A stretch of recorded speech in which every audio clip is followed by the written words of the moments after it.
So Mandy or Jason, good morning. One of you could just give me a quick hello, just so I know our audio and our video is looking okay. Hello, you're doing good. That's a little loud. I can move back, but is that possible to tone it down? Well, mostly I turned up the volume because I was worried folks would be sleepy this morning. And now and now and now you're not. So let's tone that down just a little bit. All right, Jason, can you tell us what you had for breakfast this morning so we can just check the audio? You're being Good morning, recorded. everyone. Is this a reference to Mr. Jason at Oregon Department of Energy? All right, that sounds good. How's that volume sound in the back? All right, perfect. I'm drinking nothing but coffee this morning for breakfast, FYI. All right, well, we'll talk about your healthy habits later on. But welcome everybody to day 2 of the roadmap roundtable. Yesterday, for folks that weren't with us yesterday, we did a pretty deep dive into kind of where the existing policy gaps could be, looking at a range of state policies. It was a lot. We clearly heard that Cynthia and Jeff have talked to a lot of local elected officials and governments to figure out what the local enforceable policies and policy sets might be. We learned about state policies, all the way from environment to social economy, a whole range of different things. And then we broke out into various small groups and we brainstormed what some of those policy gaps might be. And as an example of a policy gap, a gap is not just something that needs to get tightened or something stricter. It could be something that needs to get loosened. It could be a policy gap because we are not able to seize on an opportunity, as well as those policy gaps where we're not being able to protect what we have. And we also talked about kind of this concept of values. Which values are we really trying to seize opportunity for and also protect? And that those values may evolve over time. That a lot of our policies were put in place for a particular reason and they were broad, some narrow. Do we need more detail on some? Do we need to stay broad? All those kinds of conversations happened yesterday. Today, looking through the agenda, we adjusted the agenda a little bit. We're going to start off this morning talking about policies around community engagement. And I'm going to start off with an activity this morning, because every time we try and do community engagement policy, sometimes we lose a little bit of magic that's involved in engaging community. So we're going to talk about that just a little bit. And then we're also going to get an update from Jeff on some of kind of part 2 of thinking about what's going on with the state energy strategy, some readouts from a focus group on energy development.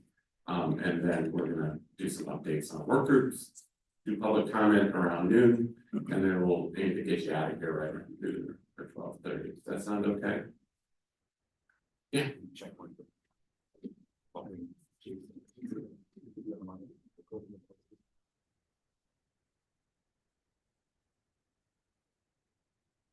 Oh. Yeah. Jason and Odo friends, are you guys with us till noon today? Or are you just here this first part? Well, that's a good question. I was looking at the agenda and just confirming myself where I should probably trail off or stay joined. Are you guys thinking you're going to circle back to some stuff towards the end before noon that would be good for me to stick around for? Or Yeah, that's what Jeff and I are kind of thinking. So like if you can stick around till basically 10:30, we would have you on from like 10:30 to 11. That's kind of what I'm thinking. If we did community engagement first. Yeah, that'd be my preference, Jason, to do community engagement first, but if you guys have to jet, then I'm gonna switch it. Oh, I see. You guys are gonna shuffle the agenda a little bit. So you want me to rejoin at 10:30? Correct. Or let me amend. Jason, you're welcome to be here the whole Right. meeting if you want Yep. to. I just don't want to, if you guys can only be here for a while, then we want to talk energy first because you're here and we want to do that. But if you guys are willing to stick around, we planned to do engagement then energy. So it's a question of whether it can work. I'll add this. It just so happens that there's a Oregon Energy Strategy meeting right now that I'm not in to join here. So Oh. I should probably Okay. go Well, join that after- meeting if we're gonna table some stuff, and then I can circle back at 10:30. That's an option, or we just maybe keep moving forward with the energy stuff now. Either one. Well, Jason, come on back when you're done with your other meeting and we'll talk then. Thank you. Okay, sounds great. So I wanted to start off with a bit of an activity, if that's okay, if you'll humor me a little bit. I was looking this morning, and I don't know if anybody ever looks and you wake up in the morning, like what holiday it is today, like you're feeling like you need a holiday. So there's two today. I don't know if anybody knew this, but it's National Sticky Bun Day. I know. And did you know that a sticky bun, what's the difference between a sticky bun and a cinnamon roll? That's caramel and nuts. Which one? Oh.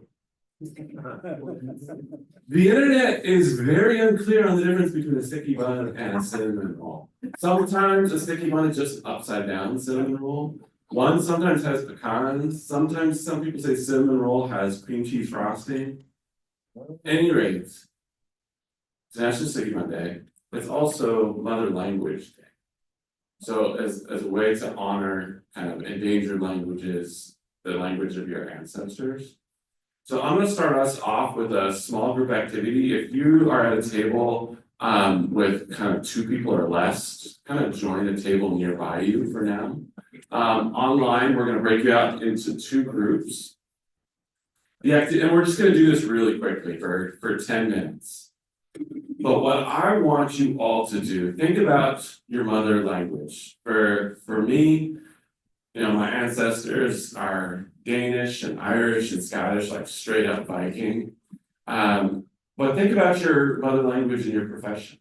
Like we're operating here in this meeting in English, but some of us are speaking biologist-ese, some of us are speaking labor-ese, some of us are speaking engineer-ese.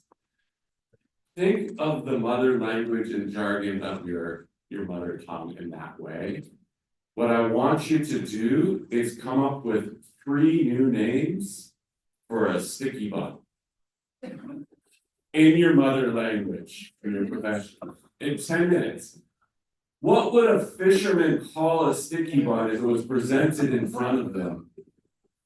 What would Jeff Burek call a sticky bun if he was trying to put that in rule language and an enforceable policy?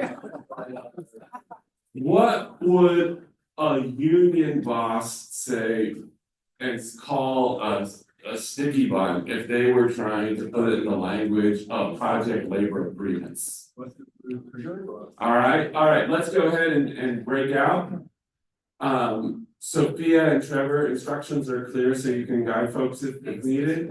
All right, let's go ahead and do that. Mandy, if we have folks that are sitting in the main room still, let's go ahead and help people get into rooms. Okay. And just as an example, like I was looking up the Chinese word for sticky bun, and it is, the characters are meat, cinnamon, parchment. Because it's robust. In Chinese roll, it's something that's robust. Cinnamon is something very specific. There's an ancient character of cinnamon, and then parchment, if you roll that. As an example. Wow. Yeah. Wow.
All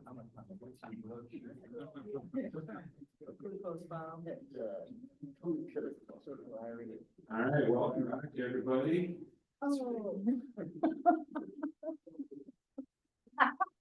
All right.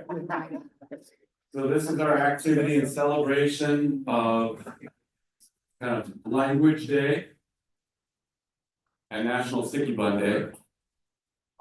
The assignment was in the mother tongue of your profession and your own jargon. What would you rename a sticky bun? Coffee break, something. So let's, I see this table's still working. Lisa, what did your table come up with? Oh, hold on, let me get you a mic. Sorry. Well, no, it's just your table and you made the mistake of making eye contact. This time, hello. Hi, this is Cynthia, for those who are online. Oh gosh, we had a lot of fun with this. We had glutinous, chitin, glutinous chitin. Then the fishing. Oh, and which mother tongue was the glutinous chitin? Biology. Okay. From the fishing community, it was just bait. The seafood, oh yeah, the processing part of it was value added rolled dough. And then we were really trying hard to come up with something that really corresponded with land use planning, zoning. And I don't know if we came up with much, but I just called it a subdivision because there's so many layers to sticky bun, just like the subdivision. All the infrastructure, the lots, everything that goes into it. That was kind of Lisa's idea, somewhat. And then, what did you say? The sublethal what? It was a sublethal glucose bomb. I don't want that. Cool, thank you. Trevor, what'd your group come up with? And then we'll come to this table next.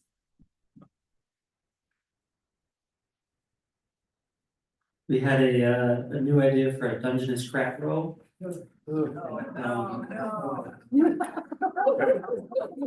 Who came up with a Dungeness crab roll? Who do you think, Bobby? Yeah, I don't know. Let's see, we used German as the mother language, and we found out that sticky buns may have originated in Germany. They were called Schneckens. Correct me if I'm wrong, Laurel, whoever brought that up, which translates to snail bones. Makes sense with this world. Somebody translates technical jargon into lay terms, so we came up with sweet spice rolled dough. Nice, Yeah. thank you. All right, who's got the mic? John, you got the mic? Okay. I was speaking in biologist again, but it's Stichus, bonus, subspecies, cinnamus. And you all are writing these down, right? Oh, Okay, good, because we are gonna capture these it's for. gonna go into our recommendations to the As they should. legislature. What else you got? So, okay, so I'm speaking language as a climate and sustainability consultant. So edible emissions. Circularity cake. And ultra processed roll. Yeah, laughing. Okay. Good. Sophia, what did your group come up with? We got much more going on. Carrie? We got red. Atari? Yeah. Well, I was trying to think of something that, was sticky. So I thought slime eel, but that was like, So I went with Dover roll. Big Dover. Dover roll, yeah.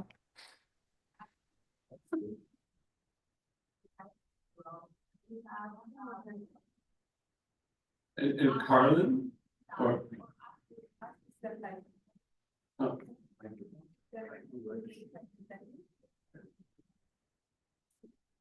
Another one was from Ashley that she said engagement incentive.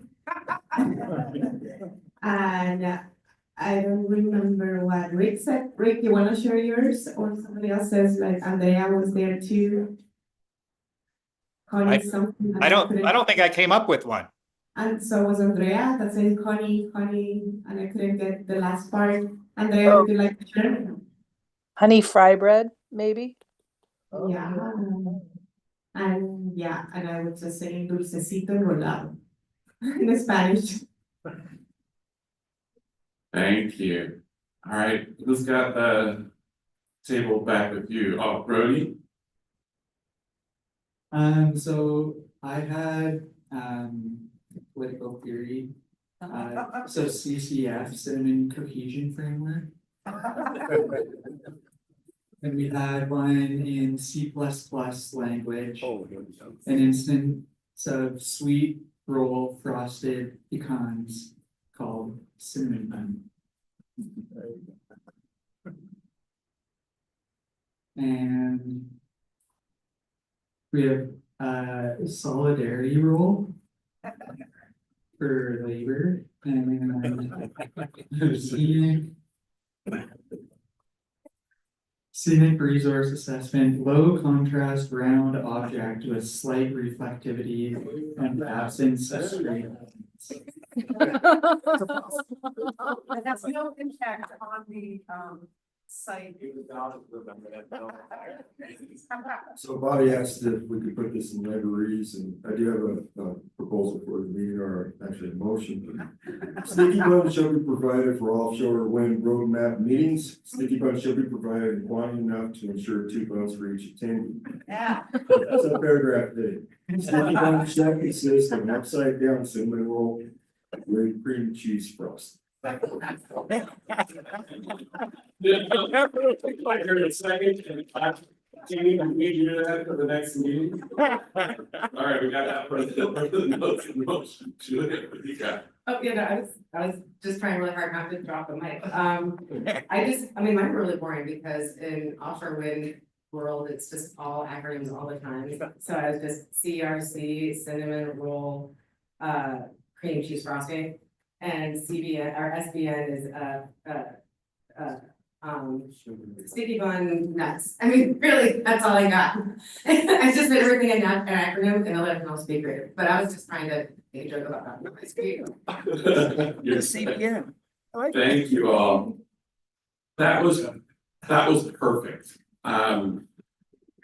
So happy Sticky Bun Day, happy Language Day, and part of why we did that exercise is part of community engagement, and engagement is fun. It's magic. And except for Robert Westerman, when you start putting shells in front of community engagement to make it an enforceable policy, sometimes you lose the magic, right?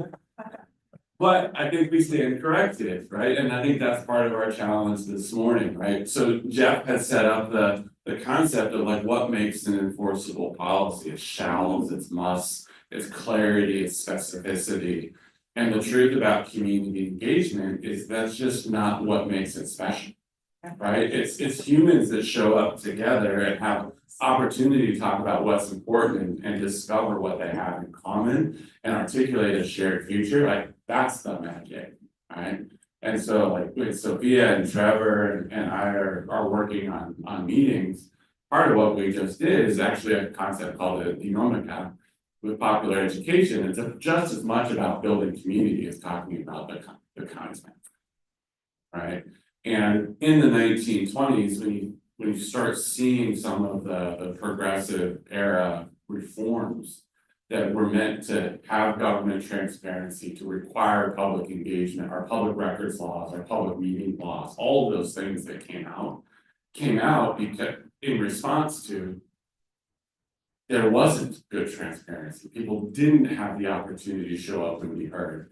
Now when people show up and be heard, their voices have to be considered by law. So there's reasons all that goes through. Like I grew up raised as a Catholic. I can go to Mass in Madagascar, or Costa Rica, or Portland, I know exactly what I'm showing up for. Like, I can participate, I was like, okay, yep, this is where we do this is where we do that, that's not the magic, that was the predictability. The magic was the donuts to the dancing or the lunch afterwards. So it's figuring out that combo when we're talking about engagement principles that we're gonna go through a little bit today. So it's the principles about who is showing up, how are they showing up, when are they showing up, why? Is what the values we're after, and then how do you start writing that into policy is tricky. And just to say we've never, I don't think, from a community engagement side, we've ever got it completely right. But there's reasons why we try to do everything. So Trevor, can you pull up the slides real quick? And just remember to share your screen. And we'll just advance to the principal slide. And so the slides we're going to show here are some of the community engagement principles that were developed by the informal offshore wind work group. Just as a starting point, these aren't all the principles, but that group had talked about what some of the components of a community-centered engagement process would look like. We're also going to give you a little bit of what some of the survey responses said. Trevor, let me know if you're having trouble, and I can pull it up on my computer. So we'll go through some of those, and then we'll do breakouts again, just like yesterday, of kind of starting to identify the various policy gaps that there might be around community engagement and broader engagement around offshore wind. Perfect, thank you. Are you able to see our slides okay? All right, cool.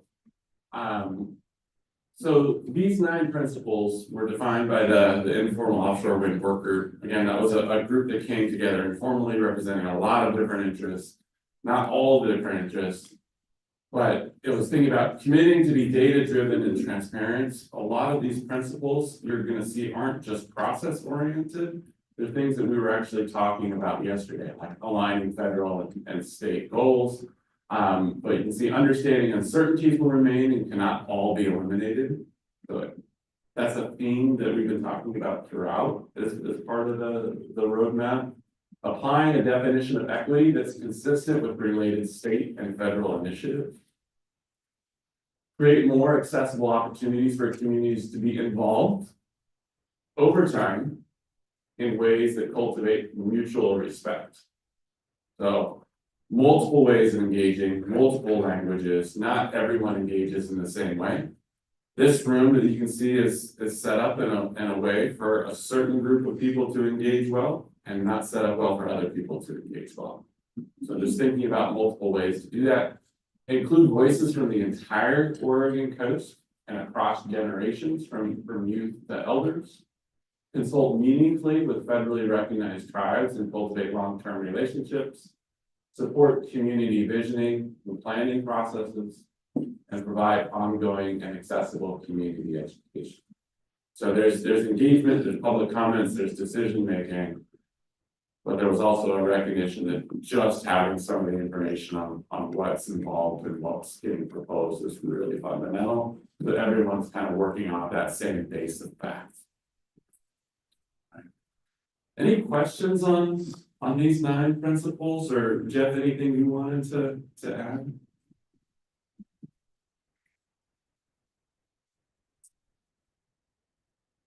And then next slide, I'm going to show some of the survey responses. Great, thank you.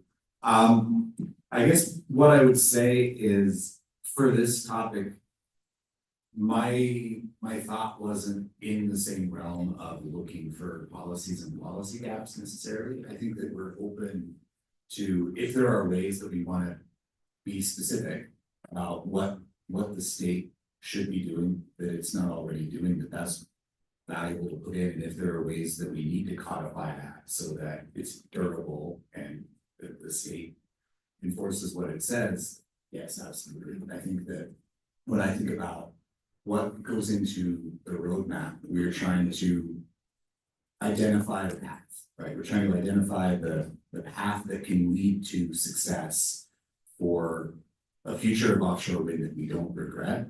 And so I think that principles like this are valuable toward that. And if there are that next level deeper of the either opportunities that exist or specific recommendations for actions that should take place and where in the process they should take place, I think that that's stuff that we can include as actionable advice.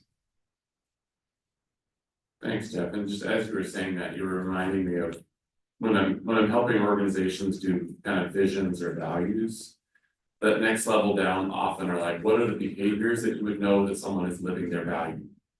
Like if it's something that's observable, say, Jeff, I see that you're living this value, or I see that you're not, some way that other folks could observe and hold you accountable too. So as you're thinking about kind of that next level from some set of principles, that's another way to think about it too.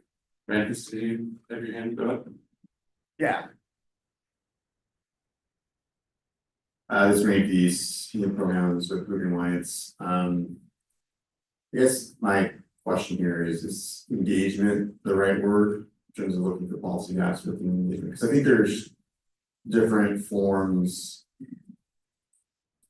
When I think of where most public agencies are anemic is and where the expectations are, depending on which stakeholder you are, there's like partnership, which is different than engagement or input.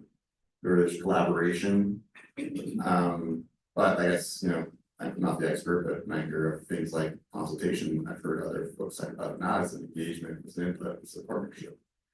So that, I guess I wonder, like, are we talking about engagement from folks providing input, or are we thinking more of the spectrum of partnership, collaboration?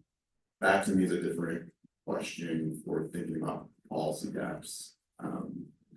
But I guess I'm just more of a clarifying question on the full realm and where inputs engagement is different than, let's partner on this area or this subject matter expertise. Yeah. Sophia and Trevor, I don't know if you can do this on the fly with the slide. But if folks experience Arnstein's ladder of participation or there's the Institute for whatever IAP2 stands for, but whether engagement, I don't know if that's the right word or not, but part of what I heard you saying is what level of kind of power do folks you're engaging with have? So that goes everywhere from consult or inform.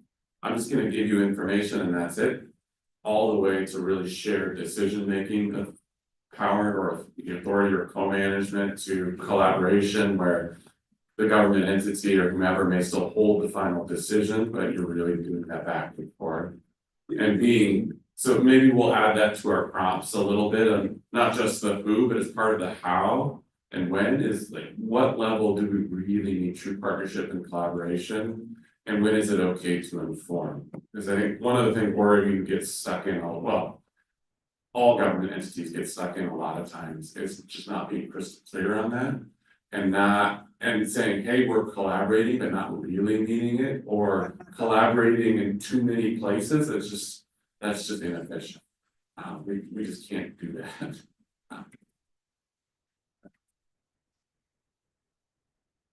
Kevin Howard, I think number 9 needs some illumination because I think the state or whoever the entity is that's coming is asking for engagement from the community needs to be really clear about why they're coming.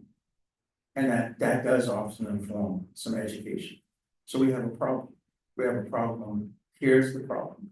And we need to get your input as to what you think or how this affects you or the variety of solutions that might address the problem.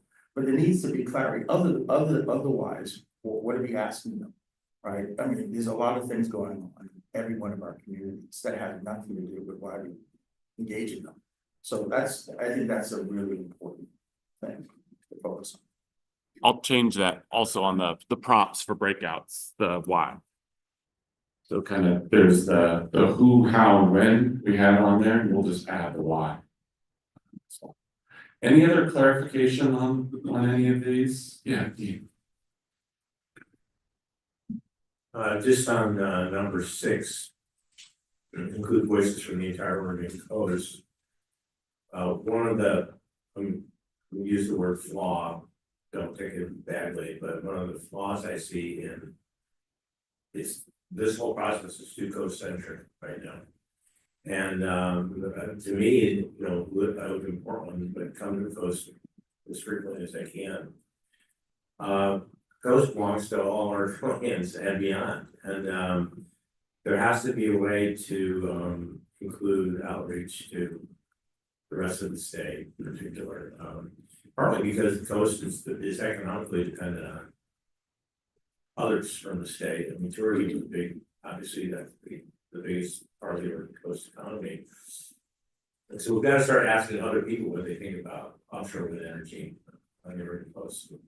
I'm not seeing that yet.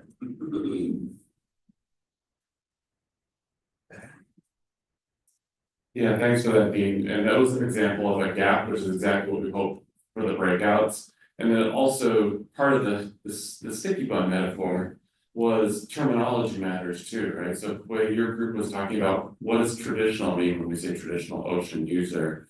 When we think about kind of some of the BOEM processes, there's impacted communities. What's an impacted community? Is it Medford with wildfire smoke and climate change effects? Is it the seafood processors in the fishing ports of Astoria and Newport? Is it just the folks who can see the turbine? Yeah, all those kinds of terminology matters on the who. So if we're getting ready to flip into gaps, ideas around potential gaps, I might ask you to hold for just a little bit. Let me get through these and then we'll do those in small groups. Just a second. Oh, Trevor, can you advance the slide for me? Well, oh, one online? Yeah. Go ahead. Rick, we see you. right. I had Sabra come in on the chat, so let's go to Sabra first, and then Rick, maybe you can go second. Sabra, Okay, sorry, it just sounded like he was going to advance, so. Oh, yeah, no problem. This is Saber Comet, not a roundtable member, but I work at South Sioux Reserve. I remember at the December meeting that I don't remember which locally elected official, but one of the Coos Bay locally elected officials mentioned that in the November elections, there was I believe, memorandum asking the Coos Bay residents if they would oppose or support pursuing offshore wind. And that was opposed with 60-something%. I'm just wondering how that affects our work here.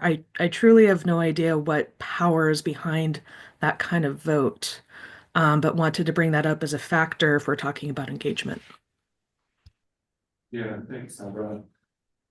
A referendum or a vote is one example of engagement, right? And so it's how do we hear those voices from across Oregon? So as we're thinking about potential gaps, that's one methodology. It may be imperfect. I think, Dean, maybe it was you yesterday that brought up the idea of value surveys. I think that might have been you.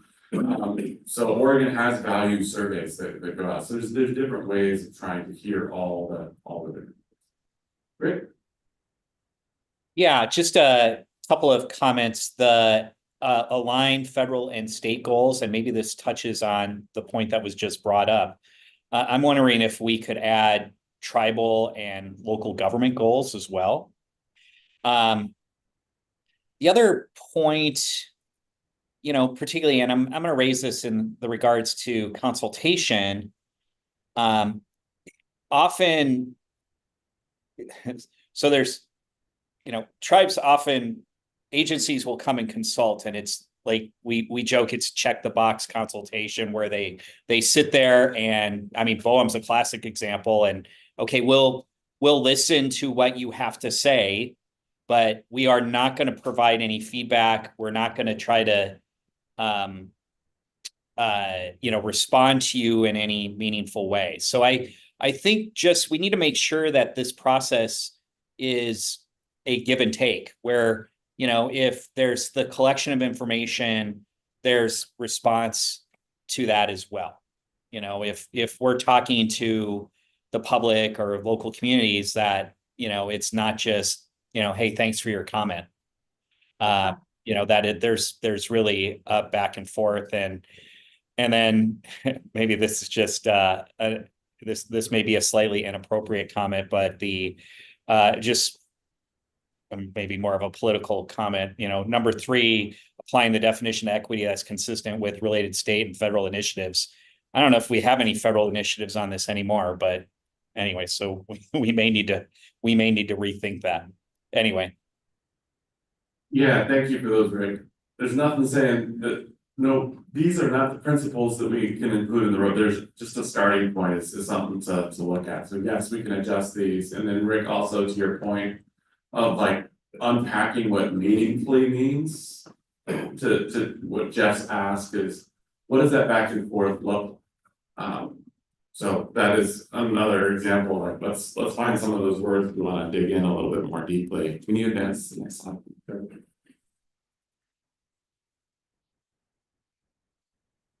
So from the survey, when we asked like what are some engagement expectations and thinking about enforceable policies? You know, looking at you know, enforceable policies for meaningful public engagement, some of the goals just don't speak to public engagement very, very clearly. Goal 1 that does is not an enforceable policy. It is enforceable policy. Yeah, okay. So these are directly from the survey. So Jeff, as I read what the survey said, will you grab your mic and kind of just, because we're going faster than we did yesterday, and just say, actually it is. Yeah, my understanding is that all of our planning goals are enforceable policies. We also have public notice and comment requirements under the federal consistency regulations. We have individual permit processes through different state agencies that have their public involvement requirements as well, some of which will have requirements for hearings or public comment processes. So there are some. But if those are not meeting expectations, again, to that question of what is meaningful and what is expected, that's good feedback. Yeah. The other pieces from the survey is just finding out how to have better engagement with local elected officials, challenge and communicating potential community impact. So like, do people actually have the information that they need to engage effectively? And then the idea for kind of iterative feedback loops, that the engagement process is not just a one-time, but there's multiple opportunities to engage throughout the decisions that are being. So that's some of the feedback that we got from the survey.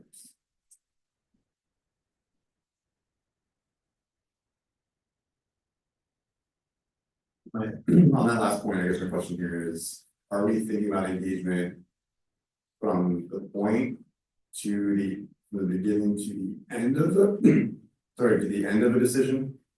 Or are we looking at it from engagement throughout the full life of both the decision and the life of a potential project?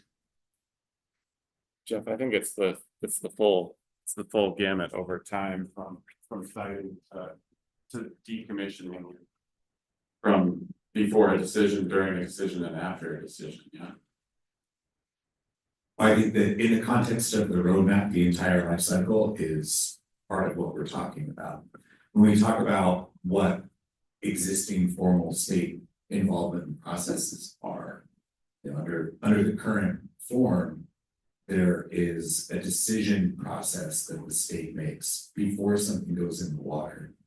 And there may or may not be something that continues on after that. So I guess another example would be the Packwave project off Freeport for wave energy, where there was a built-in ongoing relationship between state agencies and the applicant to have, you know, on some interval checking in on what's going on out there. there is not an equivalent, and the state agencies or somebody will also be having regular engagement with the public during the operational life. So there's an example maybe where there could be an improvement. And I think for today, you know, if there's an interest that you have in, say, a decision is made and you'd like to have engagement around oversight over time, flag that. As an example that may come up. Right, so if there's science committees or community oversight boards on, you know, making sure that decisions and agreements are implemented effectively over time. Mike? I'm getting a little confused here, because, at the center of, viable democracy is a lively conversation. We have certainly experienced engagement that has been led by a variety of different entities. So we have a big development project before us, and the developers show up with their engagement program. And the public agencies then also have this public engagement commitment. And you end up with multiple voices, and sometimes you have public agencies who have missions that are supportive of doing the development, a business Oregon kind of thing, that are actually kind of advocacy agencies. And so this engagement process discussion here is somewhat confusing to me, because we're talking about big projects that the developers will have their engagement, and the line between engagement and advocacy gets real blurry. We're working on that with a big container port project in Coos Bay right now, where there's people trying to put a project together, and they're engaging the community to try and sell the community on a project. Bone was doing much the same. They had a policy directive behind them to get a project in the water, an executive board. So I think we need some clarity on who's doing the engagement and what is the objective of the engagement. Yeah, thanks for that, Mike. Let's make a note when we do the prompts. We have a who, but I may have contemplated that more of a who shows up, to who's invited to engage rather than who leads and convenes.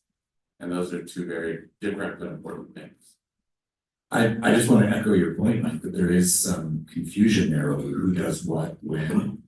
And this roadmap is developed by the state, and it's for the state to kind of try to set a direction for the future. But if it includes a framework that we think works best, that we want to encourage beyond just the state acting, if we say we think it will be best if the engagement looked like X, we can put that as part of us projecting the future that we want to see. And then the state taking that roadmap can do what we can to try to make that happen. This is the offer I would make. Yeah, it kind of gets down to when you're in these engagement situations, it gets down to that ism of, is it the truth? Is it the whole truth? And is it nothing but the truth? Because you can really filter those things and come up with very, very different vibes for something that falls under this category of engagement. So we're adjusting these prompts, so you can, Bill, I see you, and then I'm gonna check in online too, but we're about ready to kind of break into small groups to start thinking about what these gaps are. I just wanna make sure folks are clear on kind of the prompts, which are like, what are the important principles at each stage? Who is doing the convening of the engagement? Who is being invited to the engagement? How is engagement happening? Like, what are the methodologies? And then why? What's the purpose and why? And then doing that at each stage of the offshore wind development process. One of the things that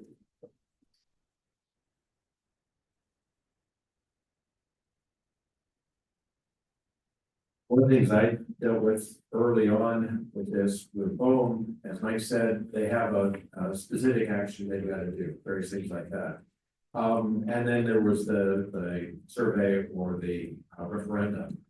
That was said, so what are your feelings? It's like, most people are going about what is being proposed, what do we know? And in an information vacuum, other voices fill it up. And it may or may not be accurate information on any side.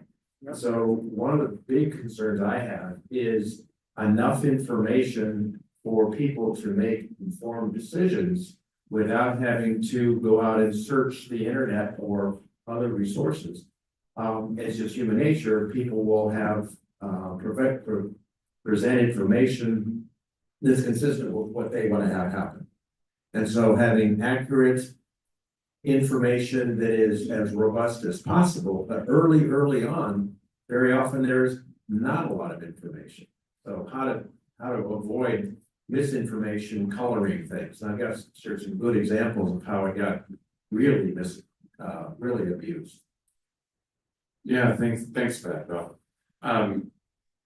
To me, as you all are talking about the how, there'd be some great spots on how. So in order to participate effectively, folks need to have good and common information. And then I will ask you to think about what counts as information, right? So, and this is where I have an opinion. If you're a PhD scientist, that's one form of information. If you've got tribal ecological knowledge, that's another form of information. If you have lived experience, that's another form of information. All three of those are very important. But what's the difference between anecdote and information and facts? That's sometimes difficult to negotiate and work. But as you're thinking about how folks have good, accurate information, think about how that becomes commonly known from different ways of knowing. Okay, Sophia, you want to give instructions on breakout groups? And we'll do it for about, I think 30 to 40 minutes. Thank you. So more or less is the same that we did yesterday. So we will break into smaller tables, the same over Zoom, like probably 2 over Zoom and here as well. So we have the room across the hall as well to break out in those smaller conversations. Each one of the tables will have a moderator that will help you keep moving forward with the conversation, and keep in mind the main questions that we have, the prompts, like who, how, and why we would like to do these engagements. And we will select one person of each one of the tables that will report back to all the group. And then we will have, as Bobby just mentioned, 30 minutes to have the conversation, and then we're coming back here as a full group and share back the key points that we have identified as a gaps for this community engagement process, and what we would like to kind of bring at the table that is important to highlight, so we can take that into consideration. We have flip charts, markers, sticky notes, and yeah, I think so. So we're ready to dive into our conversations. Something else, Bobby? Yes, that Sophia and Trevor have the 2 online folks, and then we've got Brent and Jeff and Quick for here in the room. Okay, so Brett and Jeff and Wei, which 2 people are going across the way and who's staying here? I'll go across the way. Okay, Wei, you okay moving over? Okay, so let's say most of the room follow Jeff and Wei next door, and then come back. Are all 3 of these groups discussing the same thing? Exactly the same thing. So this is a great opportunity to kind of sidle up to folks that you haven't had a chance to discuss robustly with you.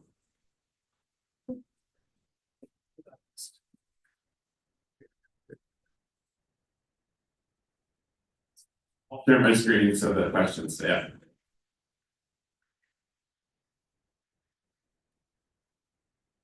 I thought about this. About just starting broader community. Oh, you could have just designed it. Oh, everyone stay here. Feel free to take your group down that road. Let's gather at a.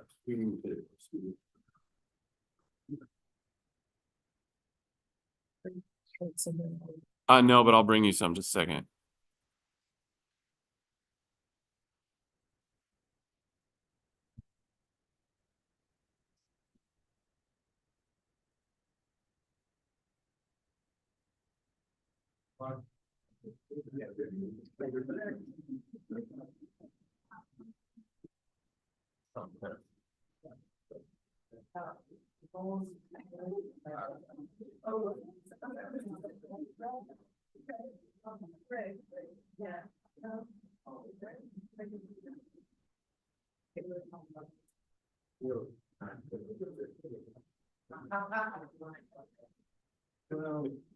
Sophia, are you moderating the room or am I moderating? Oh, okay. Yeah, yeah, they're ready for you.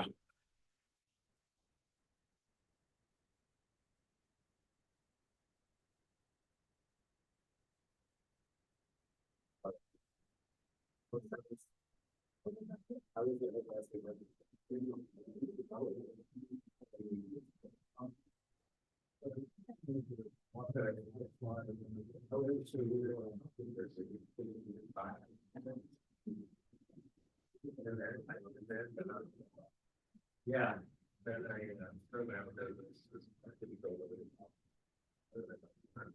Yeah.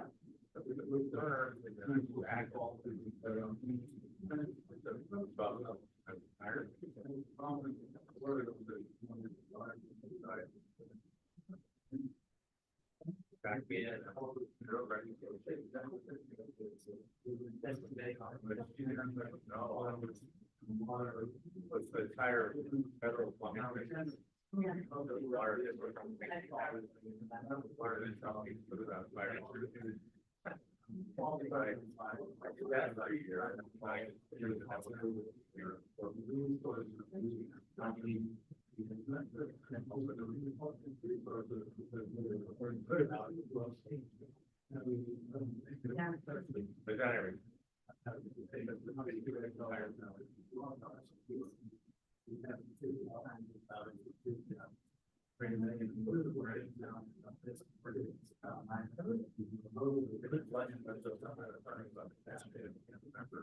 I think I read something on this process state and particularly sort of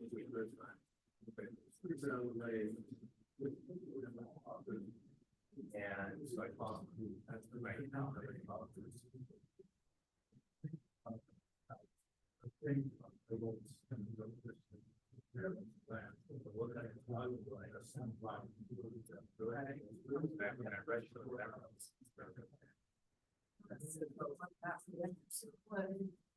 Not being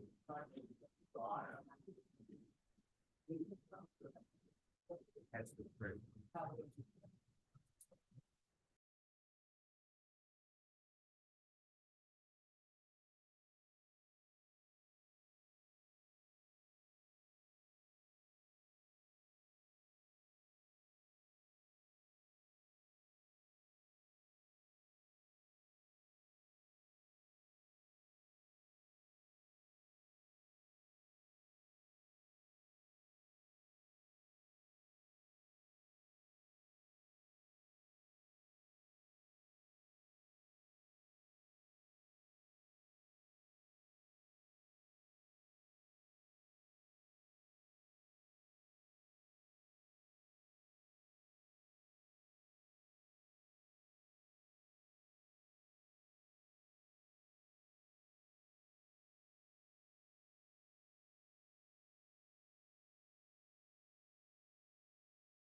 Back and.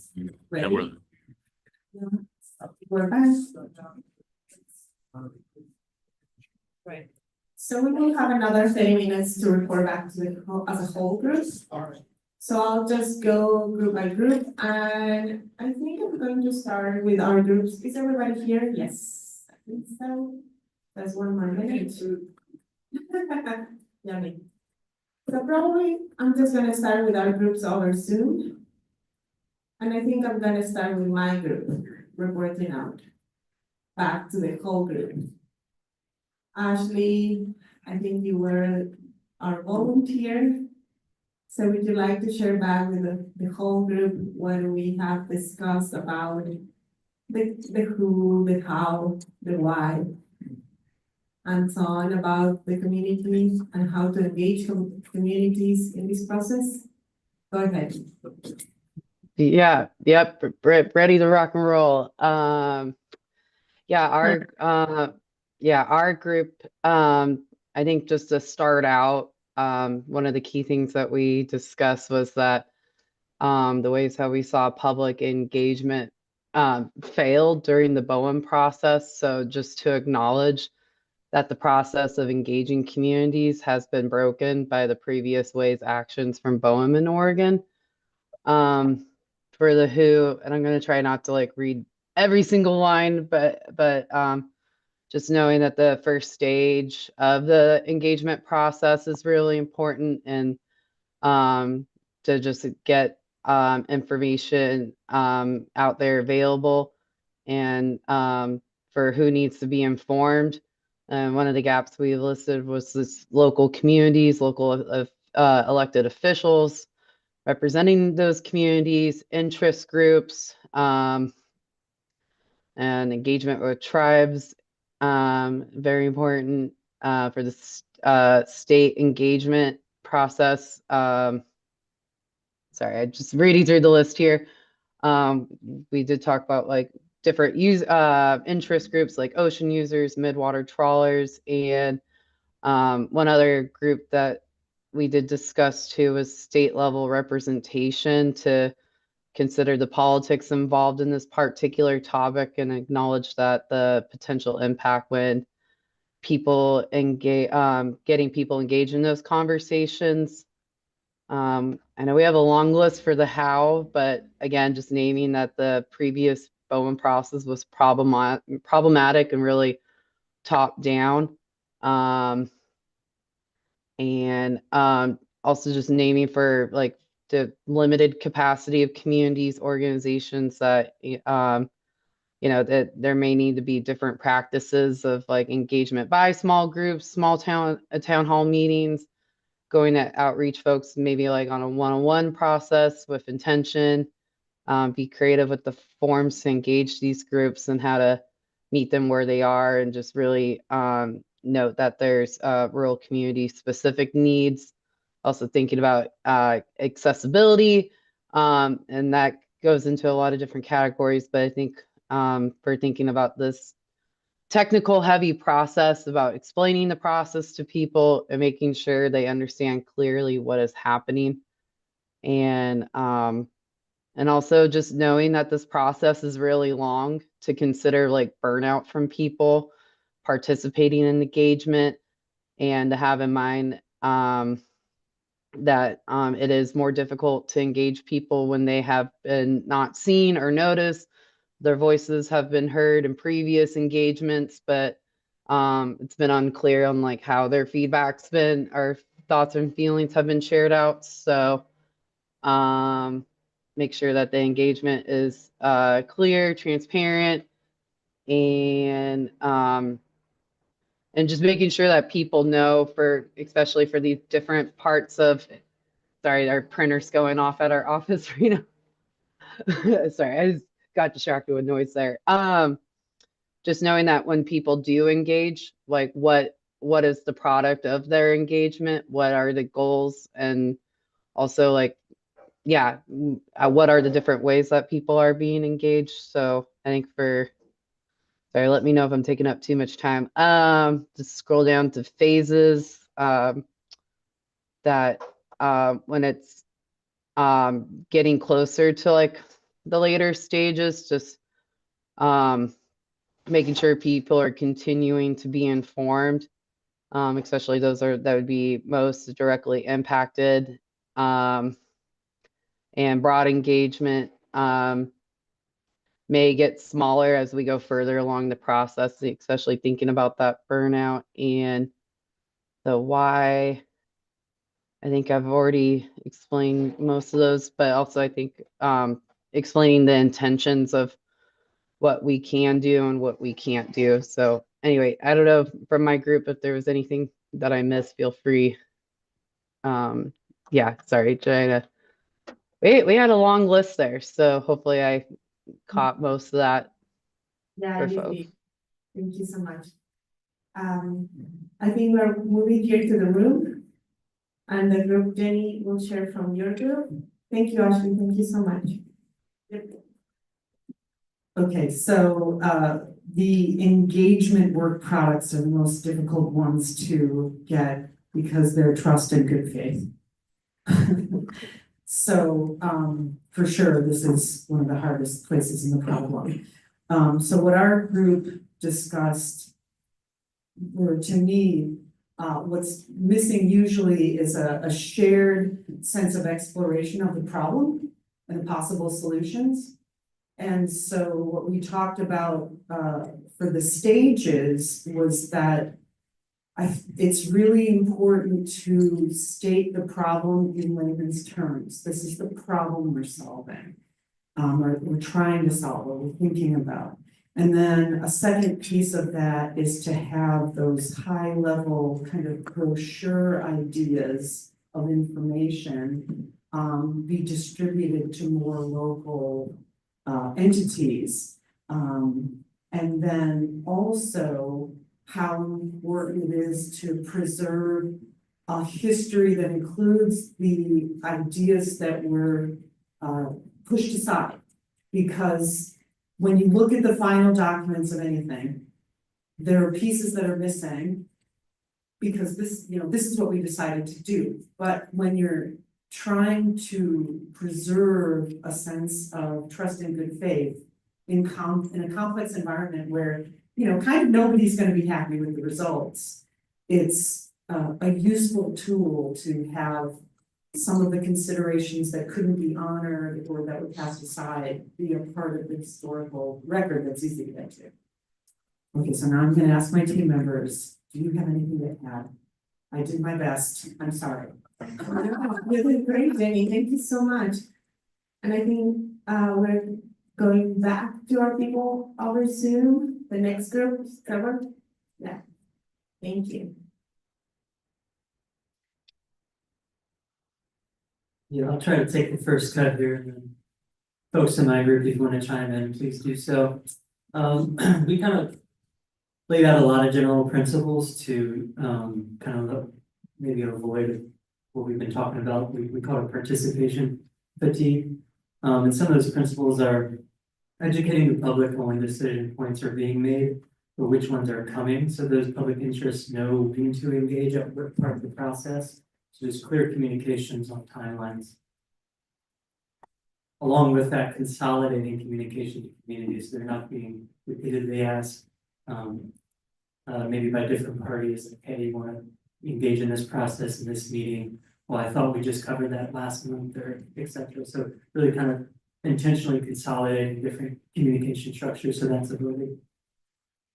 Another principle, keeping stakeholders on the same page as a priority, meaning if a decision was made on a concern earlier on in the process, making sure as we walk through this process, we're not maybe digging up old conversations that already had a principle or something decided on. So we're really walking through each step along the way, and that kind of ties back to this kind of really intentionally communicating the timeline of where we are and what's coming down the road. We also talked about intentional and flexible public engagement, which could mean down to the specifics of, is this engagement available on the weekend? Is it during the weekday, during working hours? Is there available childcare at these events? So we can really capture a broad amount of, a good representative sample of the community. And checking back in on whether or not we're doing that. We talked a lot about ensuring that there is the engagement process, but also there's an accountability process tied with that. And then just a quick example of accountability would be timely responses. Once an event or an engagement activity is completed, timely response on concerns that were brought up. And then finally, the last principle would be, and including public engagement efforts into existing communication structures that are in that specific community, like town hall meetings or yearly annual events, kind of wrapping, folding, you know, a new process, say like offshore wind into a specific community. How can we tie that into what's already there and what people trust and people can expect? So if anybody else from my group wants to chime in, feel free. I hope I represented this well. All right, thank you so much. Gregor, from your group, that we would like to refer out to you and somebody else. I'd invite any of the members of, okay. We talked about who in terms of who needs to have the focus of the engagement. There was a sense in our group that people on the coast will have a higher impact, and so the greater focus belongs there, but also recognizing that there are going to be effects that go beyond, you know, because we have state energy goals, because transmission will cross boundaries. There was the example of, you know, well, I go hiking in the Cascades, should I have a say in what happens to the trails out there? Or should we all be having a say in what decisions are made in the gorge related to data centers? You know, so there's a little bit of, there's state interest in things that have local impact, but still that there should be a majority of focus on the coast. We talked a lot about who should lead the engagement and what the nature of that structure should be. Some ideas we talked about would be to have an impartial third party as kind of the face that would exist through the entire process. And then it came to the question of who are they in partnership, who is paying for that engagement. And that could be the state, the local government, the developer. There are a lot of different players. Where I heard the gravity going was that keeping it at the state level, because the state is the entity that can tell BOEM where we want them to go.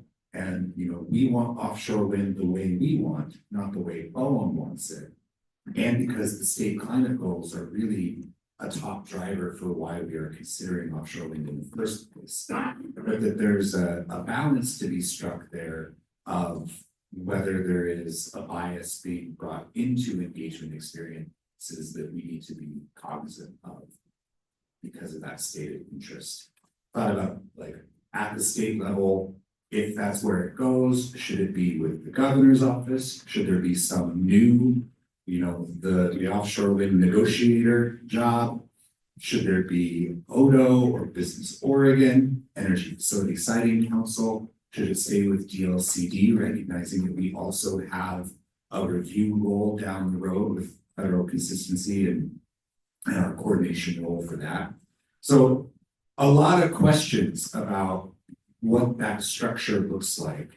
When we got to the how to convene that group, there was this idea that there ought to be a steering committee, and that steering committee ought to be providing guidance and advice on the community engagement process as a whole, and advising that third party and whoever their funder partner is. There was also the recognition that when we're talking about community engagement, we are not just talking about turbine development, that there may be related developments for transmission or for port infrastructure. And then keeping that in mind and making it kind of an integrated conversation was something that I heard. there was a challenge described that, you know, if we do try to create some new state entity, that takes time to spin up. It's something to keep in mind as well. Did I miss anything from our conversations that anyone wants to elevate? Thanks. I think just the ability to, within, you know, with the state partnership with the steering committee, just the ability to do some co-decision making, whether it's like something as small as like hiring a facilitator or interviewing, reviewing a facilitator that's going to be engaging key community stakeholders, that becomes, I think, really important. You know, I think it would be, I think, as we think about this concept, just like other decisions that a steering committee can make with either the state entity together, whatever, you know, that looks like. But I think just building that sort of community of practice with an entity here, I think just facilitation with facilitators becomes like an easy area to sort of build that relationship, build that trust, which I think is missing in some areas. I think folks don't know what good engagement is, and they know, you know, they've had the experience of bad facilitation, bad consulting, so it's like it's an easy one to sort of build that relationship with. Thanks. We just have one more group, Wayne, I think it's. Oh, do that, I can try. Okay, thank you. We had a really free-wheeling conversation that wasn't super duper focused, which I actually liked. We were still kind of, and I think we really went deep rather than broad. So we really just delved into something that was named by a number of these groups, which is that establishing or attempting to establish a foundational level of like education or understanding with the people that we're trying to engage is a very tough nut to crack. And we didn't, at our table, with 6 of us, solve that problem together. You know, apologies, Jeff and everyone, like, got a lot of work to do. But you know, but it was a matter of how do we define the problem? We couldn't even really fully agree on how to define the problem. We were like, we need to do a better job of trying to bring people along on the issue of climate change. But it was brought up that not believing in climate change is kind of part of people's identity and not necessarily swayable by facts. There needs to be layer in information about energy need as part of the problem discussion on the South Coast, whether or not they're from the South Coast. Like that is a problem that needs to be addressed, and if we do it right, offshore wind could be a major part of that solution. Could be, big promises we can't do, but trying to tell like a fuller picture. And I think that was something that came up in other groups too, right? About how to have an integrated conversation, really looking at like all the parts of the problem. And trying to identify like trusted messengers and how to incorporate them into the conversation. That someone Delia was like, we were trying to figure out how to have these conversations, and maybe, you know, it's about having external partners or like, you know, the Sea Grant or others be working with the state and doing the education component of it before there's the engagement from the state agencies. So that and there are those events going on right now with Sea Grant. So it's kind of like a matter of trying to like realizing the education and is a part of trust building, and that both those things are really hard, but kind of foundational to having this be different moving forward. So I realized we didn't really follow the rubric of exactly the way we're supposed to answer these questions, but that was kind of where our discussion went. We also had a big conversation about labor, which I think was a little tangential, but like, anyway, it was just, that was, I think, big take homes, but like someone from our group will never feel anything I might have left out.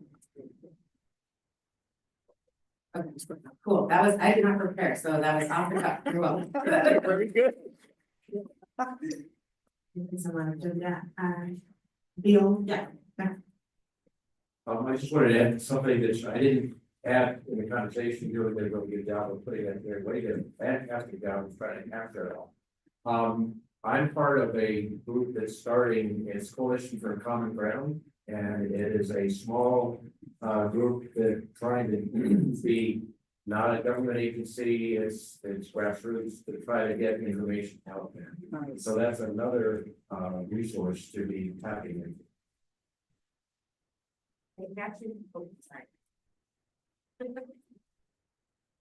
They had really incredible informational event, the week before Christmas. The timing was a little rough. But they have recordings of all their educational, presentations from that event.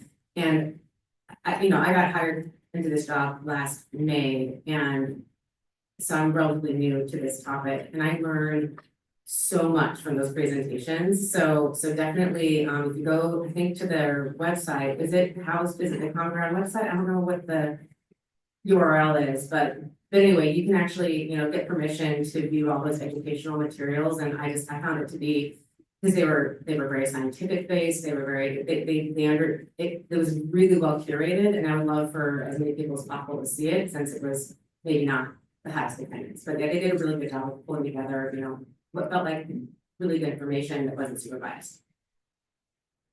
Was it the Winds of Change event? Yes. Is that Winds of Change? event? Yes. Thanks, Ashley, for including that. If I could just echo that, I attended that and they asked me to speak about the roadmap, and so there's something there too as well.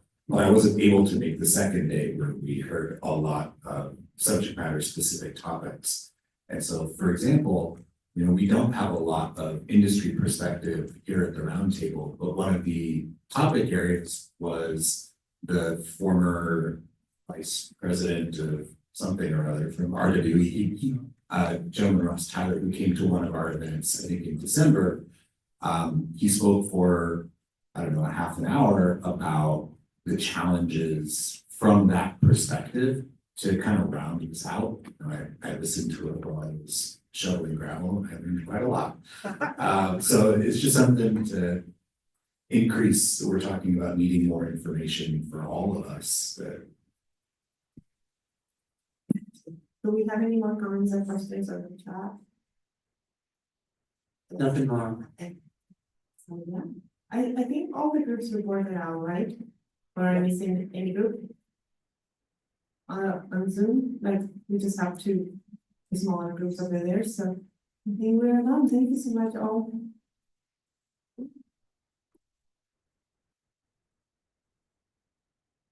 Thanks, Sophia. I was just curious, from the conversations as I was overhearing some of them, it felt like we just scratched the surface on this topic a little bit. Does that feel?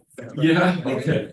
I just wanted to check. I mean, so much of it as I was listening, Jeff, it might be coming back to when we kind of put our pathways back together. It's like, okay, let's have this conversation again when we have the concepts of time and steps and sequence, take some of these principles, start to put that, okay, I'm seeing a lot of nodding heads on this one, so it feels like maybe we have some of the gaps, but not all of them that we need to, because it is so integrated, we kind of need to see it all together and back.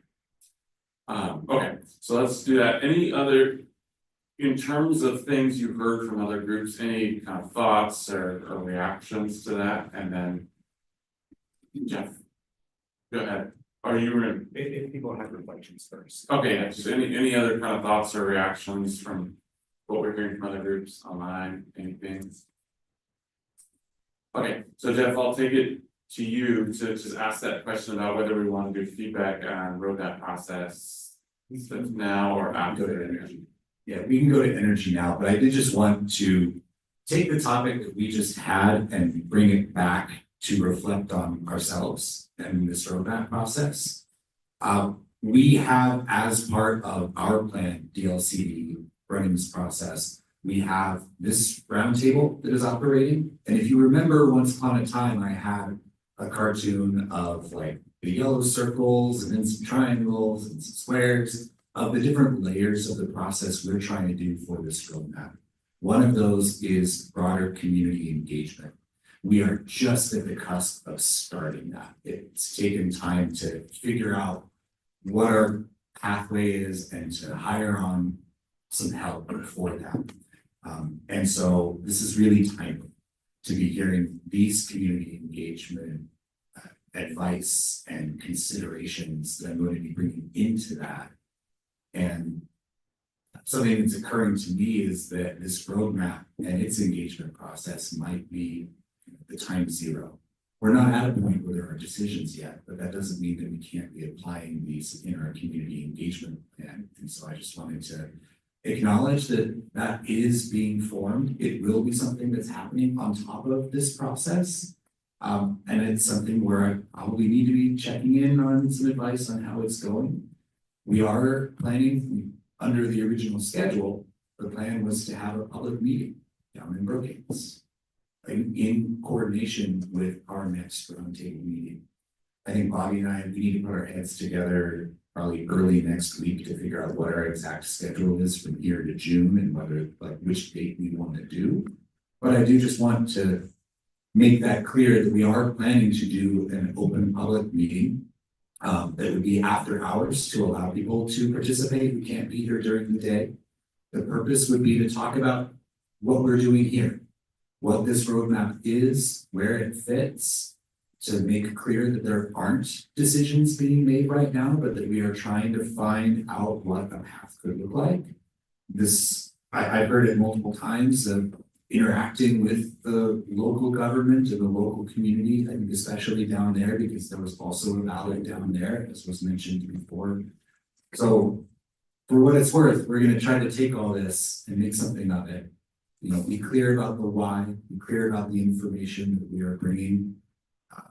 And we invite participation, advice, as we are trying to get that spun on.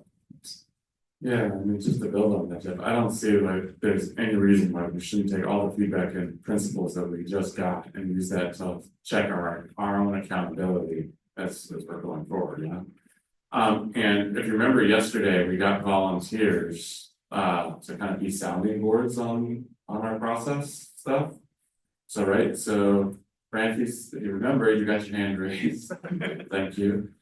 Gina raised your hand. So did Julia and Bill and John. I think you came up afterwards as in reserve.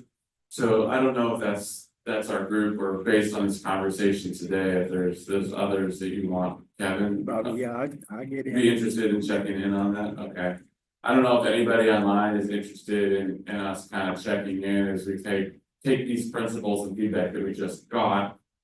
We already decided yesterday that we're gonna revise kind of where we're gonna go process-wise. So if anybody online want to make sure we kind of check in with them?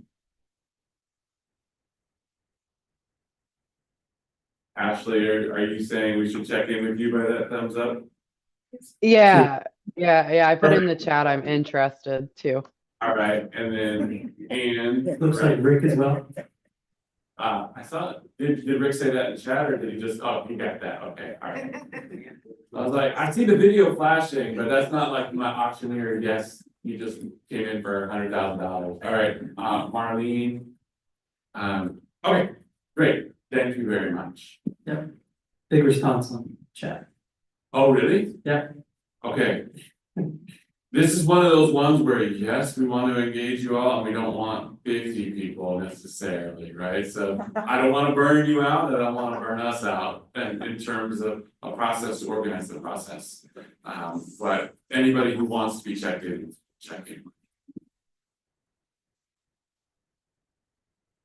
Thank you, Bob. Kevin Howard. I just wanted to emphasize something before we move to energy, you know, on the issue of community engagement. And it's the 10,000-foot level realization that I think virtually everyone, if not everyone in this room already knows, but the people we're talking to don't necessarily know.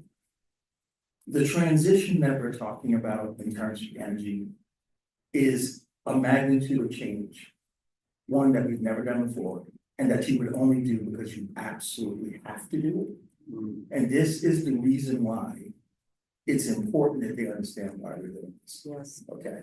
I mean, believe me when I say, talking to a $600 billion bank for why they need to lower their finance emissions by 40% like the state. We organize how they lend their money. The only way they want to know is, why do I have to do that? Otherwise, you're Charlie Brown's teacher. Right? And so this is the critical component.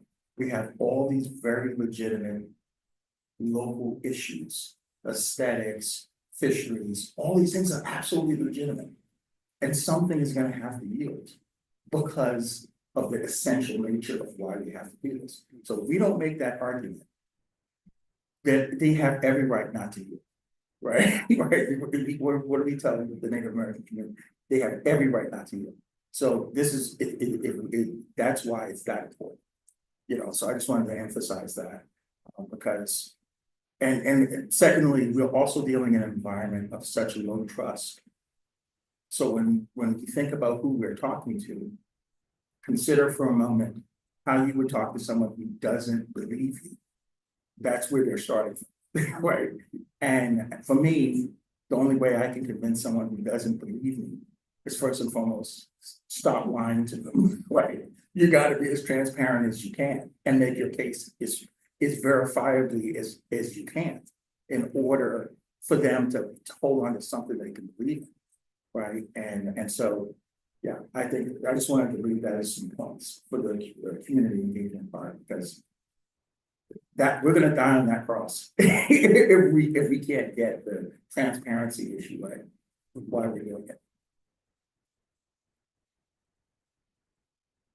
Yeah, in some ways, the transparency is easier to clear why. Yep. Right, some people's kind of interpretation of the clear why is, I think. Part of a little bit in this next conversation with Odo on the state strategy is really trying to dig at the why of. Okay, we know the overall impacts, but the pathway to that isn't always so clear, right? So it's hard to just kind of plant flags and stuff. So Jeff, do you want, is there something? Yes. And then I think I want to move us to talking about kind of the energy strategy and where we'll. I just got one quick question, and it's not really in depth. On this outreach and community engagement that you guys are getting ready to do broader, are you going to utilize and possibly say that this is what this roadmap group is coming up with so far as part of that engagement? Or is it just gonna be whatever you guys are putting together? Because I think it'd be very beneficial if the broader community understands that there are people here from different areas that are helping with this information.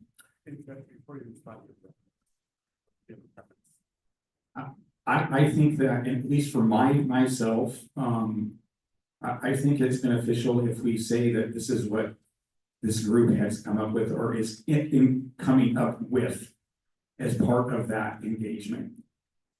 Is my suggestion, but I don't want to speak for everybody. Thank you. We never ask you to speak for everybody, just for yourself.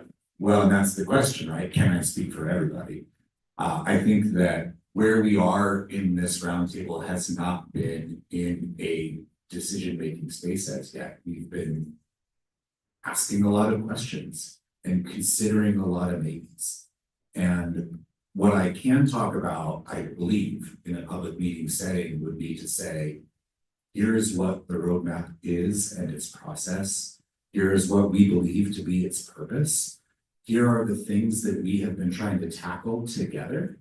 And, you know, things like the wavy path diagram and the things we did in that first meeting, talking about some of the questions that are coming up in our working groups, some of the things that I am hearing as maybes, but that I would not put anything forward as this group has made any decisions yet. We're working towards something and we're still in the process. Yeah, Jeff, but we are in a space where we say, these are the cards this group has put on the table.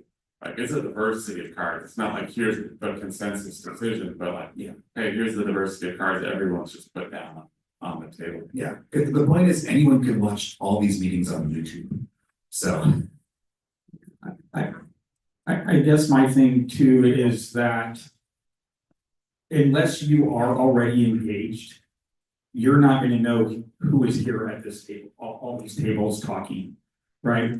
So is there, I mean, a way that we can somehow put out there? I mean, I know you can go look online who's on this, in this group, but is that somehow we can say that we have people from over here and over in this and over here and speaking on this part of this roadmap group, because I think that would get a lot more buy-in from the community, knowing there's not just one group over here talking to you guys about this. It's just, as we're trying to be transparent and open and build the coalitions and the community, I just think that that needs to be part of it somehow. So just real quick, I've seen a lot of hearings, just on this one, Jeff, I'm wondering if we can just take our meeting summaries and some of the products that we have thus far. And just give an update, like start putting that into an update form that could go as a product for the public meeting or something. Something to think about, just as a way to synthesize a little bit of what I heard. And we've got enough stuff here, maybe let's put it into something that we can tell people, this is what we've gotten so far. And if I may, Scott reminded me of the time we have Odo on with us, and I want to be respectful of that. But You made a comment, I just want clarification on, you said we're not at a decision-making point yet. But I don't believe this body's gonna be making those decisions, correct? This is going to be recommendations to the legislature. So I think if we tell people, you know, we're going to be making decisions in the future, that may, you know, not be the right thing to message to. Fair point. Thank you for that. We're deciding to vote Well, on it. one, did you have one more comment here from John, and then we'll move on. Well, I was thinking exactly what everybody else has been saying, and maybe one way that would help us with that kind of legitimacy aspect is when you guys notice commonalities coming from all these various groups in their small group settings. And I'm noticing some common themes have been rising out of those, and where you see those common things, if you could call that out in your summaries as you build the roadmap, I think that would be very valuable for helping to establish trust with people who haven't seen the process. Yeah, thanks for that. I would say the effects table is a pretty good example of a lot of listening that would happen, and Jeff's one and Cynthia's first practice at holding the pen and reflecting that back. Right, so these common themes, we're always really cautious about when any one of us are holding the pen to reflect, because we don't always get it right. So anyway, as we go to the next stages of Jeff using his pen, we'll need to check to make sure we get it. All right, so thank you for that. We just scratched the surface on engagement. We're gonna transition now to think a little bit about kind of part 2 around energy strategy and what's up with that. Great. Yeah, we can bring in slides, and actually as a preamble to coming back to the energy conversation, I did promise you all that I would report back from my week of attending the Offshore Wind Conference up in Portland and then having a conversation the next day with some industry folks who were willing to talk to me about their thoughts on the roadmap and what Oregon needs. So I wanted to just show you some things that I was hearing. As always, the caveat being that you're hearing it secondhand, it's filtered through me, and so please keep that in mind. And Jeff, as we're queuing up the slides, Trevor and I just had a question. Can you make sure we're on the right ones? There were some that were hidden, and so you maybe had extra slides and others, so we just want to make sure we're showing the ones you want us to show. Yeah, I don't know how hidden slides work in Google, so I would actually roll back a few slides because I want to do the report out. 1 or 2. Oh, right there. Yeah, sure. Okay, so forgive me for reading slides for a moment. This first one comes from things that I was hearing at a conference in Portland this week, where people were just reflecting on where we are right now and some of the challenges and some of the things that they see moving forward. One that I heard a few times was that regulatory certainty drives investment, and that if the state is interested in having an investment in offshore wind, then processes like our roadmap, if it can lead to greater regulatory certainty, that helps. And I did hear concerns from people who had either plugged into the roadmap or who heard me talking about it, that if this becomes a venue of just setting up more barriers while not also finding a path to success, that could turn out to be another step backward and something that they were concerned about seeing. Talking about supply chain, that there seems to be an opportunity there still alive that would require some more investment, but that there may be some potential interest for offshore wind growth in Asia or in California, and then people are trying to explore the depth of those opportunities and how they could be part of the vision. I heard talk about something that doesn't exist yet, but that maybe could in the future, which is a regional energy market that would allow, I think we have 38 different balancing authorities that manage the grid in the West. And that if there was a way for those to share energy more freely, that would open up more opportunities. And so it's something that some people have as a goal for us. And also the transmission improvement is a goal, and I heard that with the Odo conversations as well, that investing in our transmission growth pays dividends. And I heard it regardless of whether there's offshore wind, that it helps us achieve our future goals. We talked, or we heard about the executive memorandum that halted offshore wind leasing. It was recognized that the mechanism by which that was done was equivalent to the mechanism by which President Biden withdrew areas from oil and gas exploration. And there was this wondering of maybe there's a political solution to this down the road.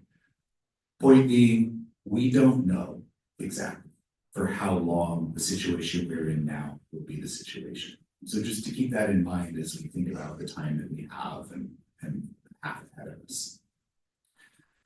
I heard people talking about or asking, there are a lot of these additional costs that are related to bringing a project online that can include the research that leads to permits, that answers some of these fundamental questions we've all talked about, needs for port development to support projects, and then whether there are any benefit or compensation agreements that are part of it, and asking, should all of those costs go to the ratepayers who buy that power for that project? Or wondering if there are other ways to spread those costs around. And then just a tidbit that I learned that I hadn't really realized was that the California leases that are out there right now, my understanding was that they currently have capacity, if fully developed, for up to 10 gigawatts of power potential. The state of California, as the buyer of that power, is currently only contracted for about 7.5. So they may actually build a little more than they're currently ready to buy yet.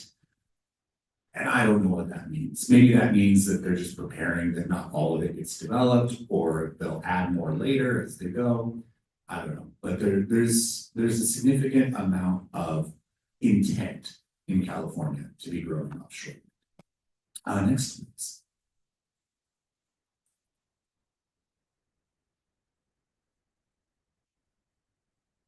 There was also a conversation about, well, what needs to happen in Oregon? And people talked about really wanting to see a market signal from the state, that there be some leadership that makes it really clear that there is interest in offshore wind, that brings the investment to the table. Again, that relative certainty that there's a way. There were a lot of different conversations about the procurement strategy. How do you buy it? What are the different terms around it? What are the ideas? And people were throwing out all kinds of ideas about different ways that you can try to bring in certainty that if you build it, do you have someone to buy it? And what are the economics around that? I mentioned this yesterday, that I heard the comment that they would love to see support for offshore wind for its own sake, that there are benefits to offshore wind as an energy source that should be attractive in its own right, and that there's interest in seeing that be part of the conversation as well. Again, the supply chain seems to be a safe place to put effort right now, and that it's something that I think we should be considering as well in our roadmap conversations. Heard concerns from those that were there that, there is a lack of offshore wind industry and engineering expertise in our conversations and wondering if we had more of that in our conversations, would it change the nature of our conversations? I think that's a valid concern and question. And that in general, the industry is looking to feel trusted and invited to the table. And so I think that's a question we can be asking of ourselves as well as a state and as a roundtable group about what that might look like next week. And then I wanted to share some other observations from the focus group conversation that I had, that the roadmap can be asking how we can be maximizing the benefits from offshore wind. I think that's something that we have brought up a few different times in our conversations, that we're not only looking for gaps in the things or like the effects we are concerned about, but also the effects that we want to see. And a request that we be clear about what this is a roadmap to.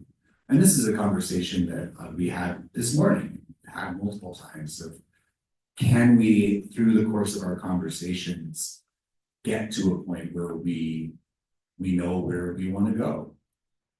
And you know, we are here, in my view, we are here trying to define, trying to understand, is there a path that we can walk that gets us to offshore wind, but also recognizing that there may be exits from that path if it can't meet our objectives. There's an opportunity to align regionally. We've talked about the California current being something that binds us, and as a West Coast, there are other ways in which we are interdependent with other states.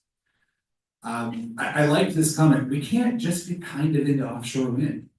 We have to be decisive as a guiding principle. And so if we can get to a place where a path makes us feel decisive, that there's a benefit there, again, trying to bring certainty. There is a suggestion that when we talk about what we mean by standards, and again, the House Bill 4080 told us to define standards to be considered. You know, we've interpreted that to talk about our policies, the things that must happen. But there could also be standards of really value expressions for the state. Here are the things that we want to see in the future with offshore wind, or here are the things we want to encourage, or the things that we want to pursue. And so as our conversation evolves, there was a recommendation that we'd be thinking about beyond just our strict policies. What are those other objectives and things that we want to reach for? And then this thought that if one of the outcomes, or if a main outcome of the roadmap process is that we get broad enough consensus about how to get there, that can speak to those higher levels of state leadership, that we found a path. It's possible, it can be done. But that there are clear expectations of what needs to happen for that to be. Next, please. I think that was all I had. Nope, there's one more. Wanted to emphasize that there is significant workforce supply chain and economic development that can accrue to Oregon beyond just the community benefits, and that the roadmap is a place that can show that value to the state. And my question is, well, okay, how do we do that? Well, what information can we bring to bear? There's also recognition, I think, that you can't escape from the hard conversations, and that the developers that I spoke with they were willing and interested to have those hard conversations, and recognizing that it's a good thing to start having them early. So some of the things that we've talked about as well as we're thinking about community engagement, that developers are part of that conversation and should be part of that conversation. I heard one express that there's an interest in repairing damages that have happened before, and to have a good engagement process that is not just checking the box to be meaningful.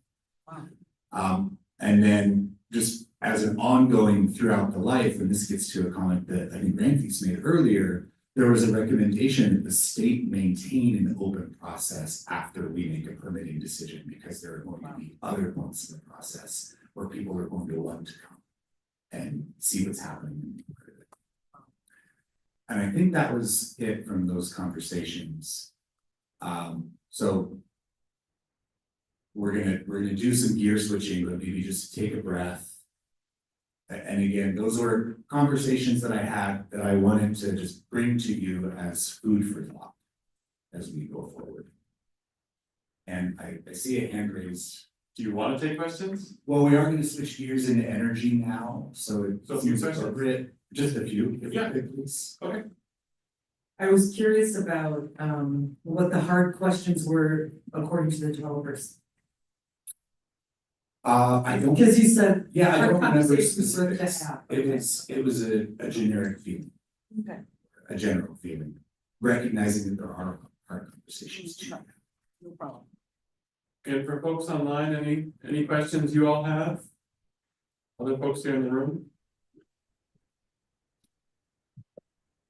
Hey, Yeah, guys. go ahead. Oh, Jason, yeah, go ahead, Jason, and then I'll hand it to Dean here. Hey, I was doing my best to track along when Jeff was outlining those last slides. I was halfway, since we're talking about them and open up to questions, I guess I thought I'd raise my hand and throw a couple additional elaborations maybe, or clarifying things, or just maybe even just what I heard, or how some of these things resonate to me. And I think Jeff did a great job summarizing this. It's like better than the notes I took that day. But I was at that offshore wind meeting as well. I think where most of this stuff happened. Maybe he did some of his fact finding here from the conversations, like he said, with developers. I was not in the room for that part of what Jeff was talking about, but some of these things about maybe what he heard from folks at the conference I was at. I think, Jeff, if I'm understanding right, this is a little mix of both those, maybe, but I guess it doesn't matter where these things came from. But the point about, for example, like California has 10 gigawatts of leased ocean areas and 7.6 gigawatts of procurement in the near term. That's a little nuance, is that it's just the identified near-term procurement. So basically, like the high-level takeaway that I wanted to leave folks with in the room there is that this is kind of a good data point that shows, that you can have identified lease areas without having commitments to fully develop or develop at all, frankly, the procurement and the projects that might go in those spaces, right?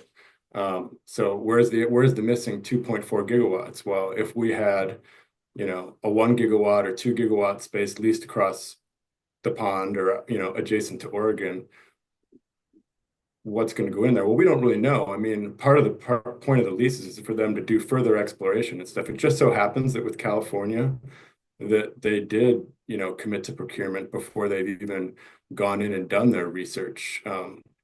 All the stuff between what happens with a lease and what happens then with the construction, operations, and permitting portion, which, I don't know if we need to revisit that, but that's kind of like how the BOEM process works and how these really emerging technology projects are going to proceed. There's a lot of data that these developers, potential developers, have to collect on the ocean floor and in the ocean and the environment with all the things that we're all concerned about, but especially what folks in that room, I think, are very concerned about. So that's kind of one point. And then, this other bullet maybe on the last slide that Jeff had that said that you can't just be kind of into offshore wind.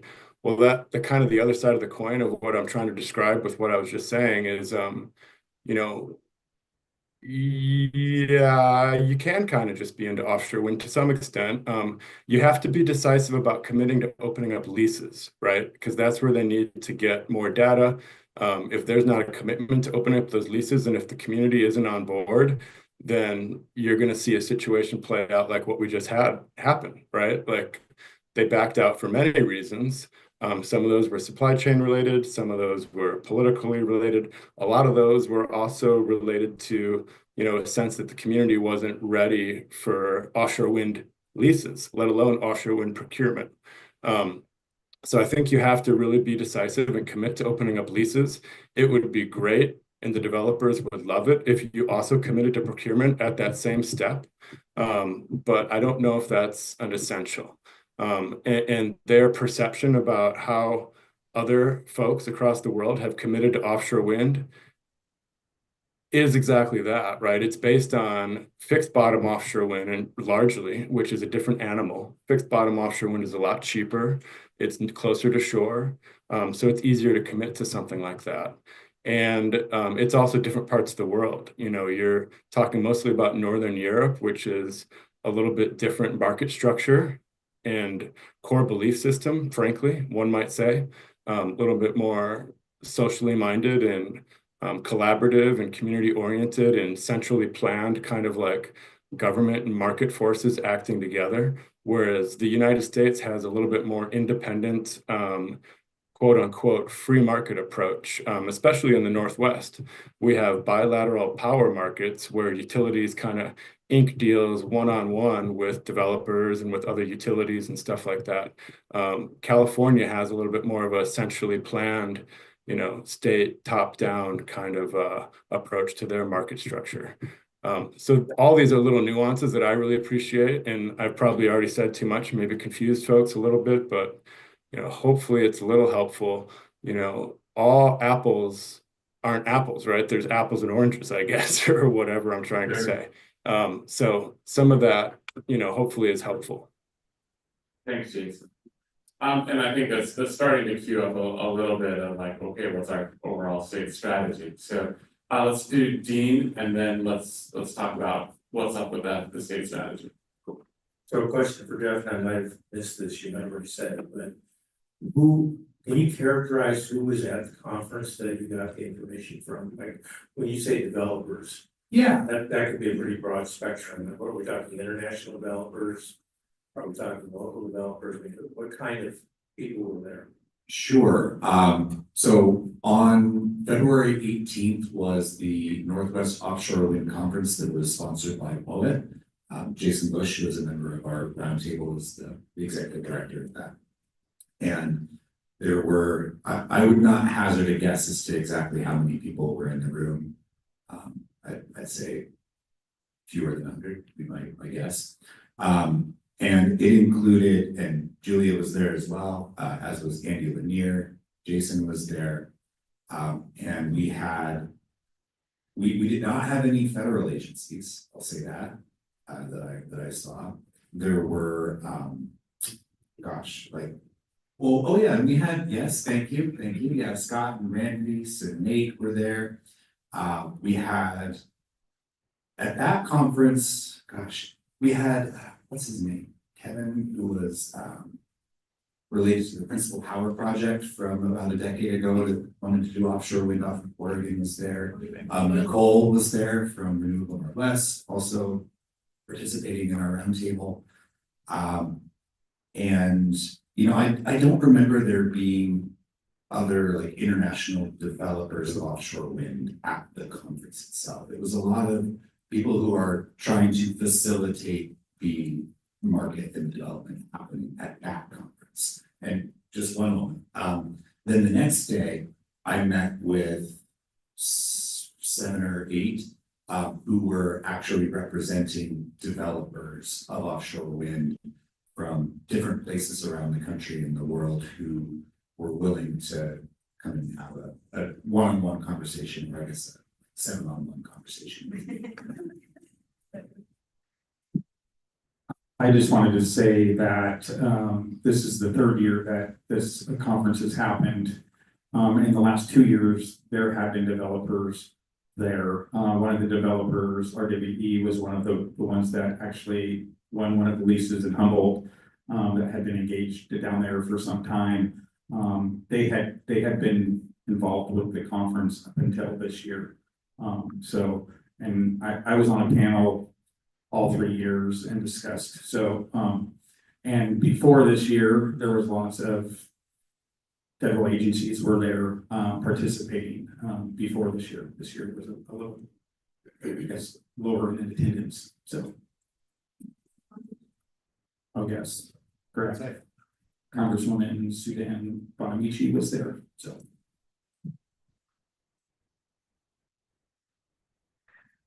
Great. Jeff, you want to take us away and guide us into kind of update on ODO models and strategy? Let's do it. Are we ready with slides? So My intent for this conversation, we talked about energy in January. And then we reflected on it again for those who were able to make the makeup meeting on February 4th. This is the second in the series of that conversation. Early on in November, I think it was Jason Bush who said, step one is, do we need the power? And we talk a lot, there were a lot of questions about how the need for power and the power system, we were talking about it yesterday as well, how these concepts are linked together. And when we talked in January, we were right on the cusp of Odo having a public meeting where they were going to, for the first time, unveil some of the results of the model that is feeding their process to develop an energy strategy. The caveat that I will put up front and probably say multiple times is that a model is not a strategy. And so what we see here, and what I'm going to show you, I'm going to commit the cardinal sin. We can go to the next. I'm going to commit the cardinal sin of cherry picking some of the slides that they presented on January 31st. To the ones that I think are most relevant here, and telling you what I see and let you see it yourself. But if you want to, there's a video of their presentation that they gave at OMSI with all of the slides. They even had notes from the conversation. So I encourage you, if this is something that interests you, go get it from the source. But for today, I just want to show you what struck me and what I'm trying to pull from it for what it means for our roadmap. So next, please. So these are borrowed slides again, from the Odo slides that are on their website.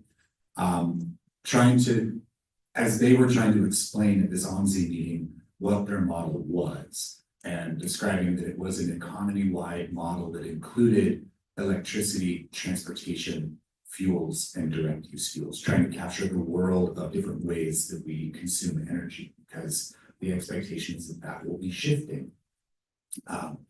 Looking at how those sectors interact. So in other words, one example would be if we use less gasoline and more electricity for how we drive our cars, that you're having an impact across sectors. And then looking at trade-offs between different pathways to inform recommendations for their strategy, because again, the model is not the strategy. Next, please. They developed a reference scenario as a starting place, and they modeled that. And their reference scenario in what I heard was, we don't model failure. So what they modeled was, what if we achieve our climate goals? What if we achieve our energy decarbonization goals? And we want to find out what is the least cost path to get there. That was their reference. And then they threw some curveballs at it. And those were their additional scenarios to see, are there other ways we could go that would be cheaper than what we consider to be our straight through path to get to our goals? So that's what they brought forward. Next, please. They provided these caveats, and so I feel like responsible to include this as well, of what the model does and does not do. They're trying to understand the trade-offs between different pathways. And I'll just read these. Integrating the detailed electricity sector modeling and fuel supply for an economy-wide perspective, not just through a 1-inch picture frame. It's a foundation for, but is not completing yet, complementary analyses such as how it'll affect your household budget, air quality, jobs. That's an important one, right? Because that could end up being a trade-off between energy generation choices. And then priority areas relating to equity and environmental justice. It does not tell us what the future will be. It is showing us a scenario that can let us pick the future, to put some words in the mouth. And serving the same purpose as utility modeling, but it is not a transmission planning model or a rate design exercise. Does not focus on any single utility service territory. It's broader than that. So it makes some assumptions that the utilities can be sharing amongst one another and can be treated as one system, which is not how it works today, is my understanding. And it does not tell you where exactly resources might go. It doesn't say we're going to put a particular type of energy source here. They do split out between the west side of the state and the east side, however. Next, please. So modeling is a tool, not forecasting the future. All models are wrong, some are useful. You know, all the caveats we give about models. Next, please. So the way they described how they did it, you can see there, and again, please go get it from the source. They modeled Oregon's economy, and then from that had an energy need that they projected, and then looked at the different ways that that need could be met, again, with their reference scenario saying, let's find the least cost way to get to our goals. Next, please. And then, as I said, they threw some what if scenarios at their reference case. Say, what if we tweaked the dial one way or another? And again, you can go to their presentation to learn more about the ways in which they did that. Next, please. So now we'll get into some results that they presented. What this one is trying to show you is that overall across the economy, they can see that for Oregon in this region, the demand for energy might be going down through some efficiency measures that we can gain. However, electricity demand doubles because we're changing the type of energy we're using from fuels to electricity. So that then creates a demand and a need to find new sources to generate that electricity. So it's both going down and going up, depending on how you look at it. Next, please. So one of their top line conclusions, Oregon needs more energy infrastructure. Even with aggressive levels of energy efficiency, the electricity sector still has to grow. And so they found that transmission expansion, again, a theme that we heard at the conference earlier this week, is part of that least cost portfolio, that there has to be investment. And then their model, again, looked at a diverse mix of generation options as part of getting to that least cost. Next, please. So now we get into the breakdown of the types of electricity that came out of their model when they turned the crank and said, find me the least cost to get there. You can see offshore wind is that kind of darkish blue over in the legend. But what you might notice is you don't really see that darkish blue in the bar charts. And I don't know if they said a number in the meeting. I had a conversation with Odo a while back where the number that I heard was when the model solved for the least cost way to get to this future, what it grabbed for was about 100 megawatts in about 2040 offshore wind. 100 megawatts. But that's where we're going to get into all the caveats. And we're going to talk about what that means. And I see Jason raising his hand. Jason, do you want to jump in right here? I think I know what you're going to say, but you want to jump in? Well, I just wanted to actually double check I heard what you said. Did you call out that blue at the bottom of the chart as offshore wind? I did. Yeah, the blue is offshore, the darker blue is offshore wind, but when you look at the chart. The darker blue is hydro, Jeff. On the left-hand side, the second from the bottom says offshore wind. Oh, that's what I wanted to make sure everybody was tracking what you're talking about, and including me. So at the bottom of these graphs, I guess at the top line of Oregon East, that dark blue at the bottom is hydro.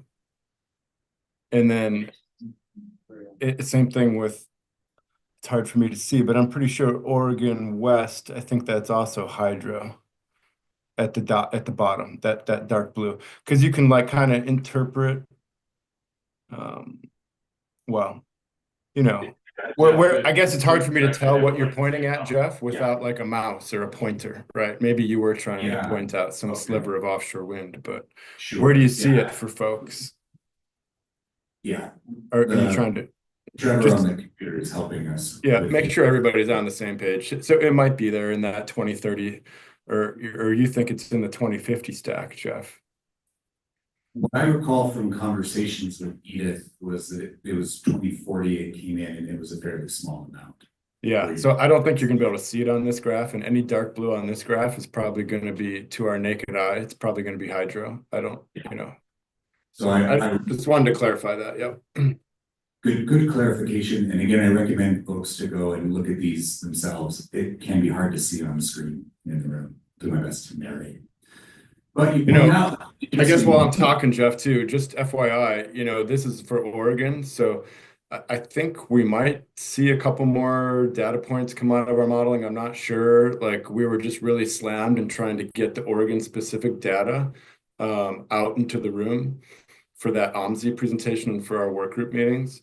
But we modeled the whole West as well, right? Like everything west of the Mississippi River, right? The whole power grid of the West, all 13 states, Colorado, you know, everything out to California. And so there should be somewhere in the modeling, like that stuff we were talking about earlier, like the 10 gigawatts to the 7.6 gigawatts for California, like that, the model picked up some amount of offshore wind being built somewhere along the West Coast. I think what they did was kind of assign it potentially in some way, shape, or form to California. So anyway, that's another kind of nuance, but. Well, before we move on from here, what I found really interesting is that the hydro amount, that bottom dark blue box, it doesn't change shape. And I thought, well, I thought the story was that our water supplies are going down and therefore our hydro is going to go down. What I heard was that as we are repowering the turbines and the dams, we're going to gain more efficiency out of them, which explains why that is flat. I thought that was really interesting. That's a good point, Jeff. Another point is like that this is basically a good way to look at this metric called GW, which stands for gigawatts for folks in the room. It is a theoretical capacity, right? What would be the quick analogy for folks? I don't know. I won't attempt to think of one. But it's basically the steel in the ground. It has no bearing on energy generation. So you have all these dams built, right? And what are those dams that are built? Well, they're GWs, they're gigawatts. If there's no rain, then the machine doesn't make any energy. If there's no water, right? You just still have the machine there. You still have the dam there. So that's what's, you know, helpful for, I guess, thinking about what this graph means. I mean, we're hoping obviously that all these things produce energy, but if the sun doesn't shine, you know, you still have the solar farms, that yellow band out somewhere, right? The solar plant still exists and the gigawatts are still out there. Yeah. Thank you. So this is what's built, but each thing might have different performance, if you will. Just a quick time check, we're about 11:30. Okay. So maybe if presentation side of the next 10, 15 or so, just so we can open it up for conversation, so people can kind of poke at this what it means. Good. Okay, thanks. All right, we'll keep moving. Next, please. Basically the same slide, but I want to point out that there's this new technology that also comes online around 2040 called advanced geothermal. And in our conversations, Jason, I've heard you say, you know, there's a world in which if that doesn't pan out, maybe that energy could come from offshore wind. If on some level, they're kind of close together as just something new. And I just wanted to call that out, that there's some possibility there. Move on next, please. Just once again, showing this as you go on the west side and the east side, there are different results coming out of the model. But again, the way that the model came out, it didn't reach for offshore wind very much, which was maybe unexpected to some. Next, please. Something that the model also showed was that in order to meet Oregon's clean energy goals, there's some amount of importing energy that is clean from other places, which again relies on a market that is regional in nature and a transmission grid that can handle that flow of power around. So there are assumptions that go into this model that we're going to be able to do a lot of power sharing to meet our goals. That some of it we're going to be bringing in. I think some of it may also go out. And just wanted to call that out as well, that again, there's some nuances in here that could change the overall picture. Next, please. So at the meeting, they showed all these results, and then this is from the notes of that meeting again on the website. And then Jason Bush, member of our roundtable, got up and said, "Hey, where's the offshore wind? What happened to the offshore wind?" And so the response that was in the notes was that they included it in the model and they priced it according to the cost curve that was estimated by the National Renewable Energy Lab, which is really our best source for how the price of offshore wind is going to change over time as all technologies get cheaper the more you go. But what they found was that the model didn't reach for it because either there wasn't transmission available or there were other resources that were more available. And I think, well, I don't want to put words in mouth. I thought that, price as well. That from a price perspective, they haven't seen it coming in any great quantity. In other words, to put it in my words, when the model is trying to meet its goal, it's got to reach for something at any moment and whatever it's willing to pay to get there. And it wasn't willing to pay the price for offshore wind until it got to a place in the future where the cost of power warranted it and the situation of what we had built to handle it. So there were some reasons that they gave as to why their model didn't find it. Next, please. So now as I'm processing this, well, what does this mean for us? Maybe some of you are thinking that as well. The answer to do we need the power is not no. I mean, it did find some, and because the model had some assumptions in it, there's a possibility that there could be more than what it found. And we also know that as a region, we need to build more electricity generation, period. And there are different ways we could get there. The investments and the gambles that the model made might not pan out. So there are still options, and really it kind of can be state choice as to how we get there, that the model just showed one way. And there may be other reasons why the state would be choosing to invest in one source of energy versus another. And I also do want to acknowledge that there are other models out there that have been performed over the last 5 or 10 years that have estimated higher amounts of offshore wind for Oregon. So there's a little bit of balancing of the different models and what they mean that I think is probably still to occur. And again, to mention, this is a model, it's not a strategy. And the strategy is still being developed on the Odo side of the house. Next, please. Okay, I'll go back one and then Jason, your hand. Yeah, I wasn't sure if that was your last slide, Jeff. I can wait until you have a couple more. I just wanted to, kind of did what I did last time when you just have a couple remarks to like round it out. So bring us home and then let me know when you want me to maybe pipe up. Yeah, why don't you go ahead, because this slide came out of a conversation you and I had after the meeting. You moving forward. Okay, let's see. So I don't know if you need to have the visuals. Let's see, what do we have here? Why choose us from? This is good. Jobs time. Okay, this is good. This is great. So,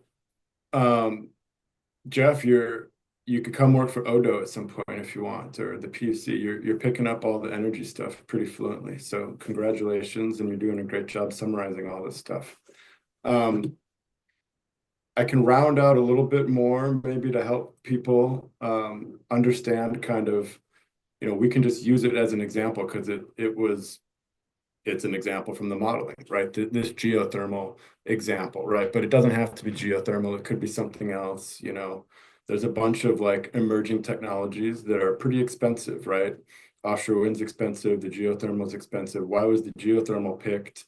It sounds like a little bit because of the transmission issue, right? So geothermal would be located probably in the Cascade Mountain Range, you know, close to the volcanoes and where there's some geothermal activity.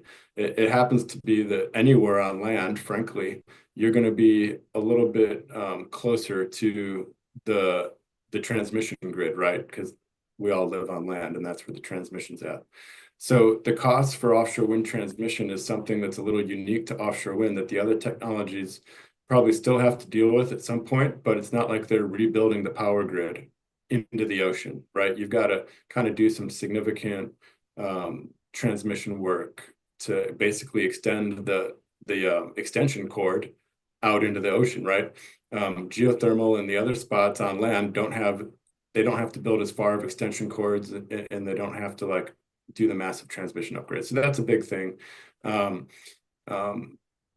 You know, the other kind of thing, you know, well, I guess what the model didn't do a good job of is it did some work for us, right? It did some highlighting of costs and benefits and trade-offs, and it did plug and chug and do some good deep math for us and kind of compared these things, but it didn't really totally do all the work for us. So we have a little bit more work to do on the jobs piece. We've talked about that. The modeling didn't factor in anything to do with how many jobs any of these technologies create. It also didn't really do any kind of work for us on how to prepare for extreme weather. So it may have done a little bit with kind of, okay, we're going to bake in some hotter temperatures, you know, and so it probably did a little bit of that work for us in terms of heat waves maybe, but landslides, earthquakes, wildfires, things like that, you can't really model those things. And we all know those things are coming, especially Oregonians. We've experienced almost all those things in the past 5 years. And it might just be like an annual occurrence, like the ice storms, the wildfires. After wildfires and you get some atmospheric rivers, then you get landslides, right? And we're still waiting on the big Cascadia thing that people predict is going to happen like in the next 50 years, like I don't know what it was, 50% chance or some amount of chance that it happens in the 50 years. So all these things are things that we didn't do a good job of modeling in our modeling. And then land use, right? We didn't do a good job modeling. We didn't do all the work with land use.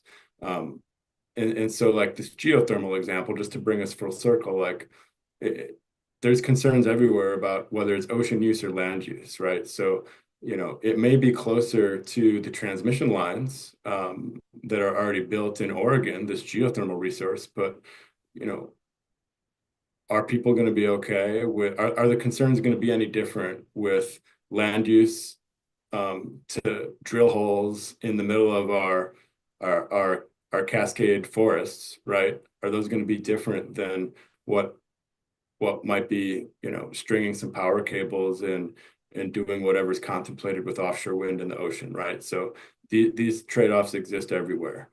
So those are some things just to think about, not to mention the fact that geothermal and offshore wind don't really have a rich history of like projects that have been built and that are operating, like solar, wind, and batteries. There's literally thousands of these projects that we can just go back and look at the cost data on and extrapolate and interpolate outwards, right?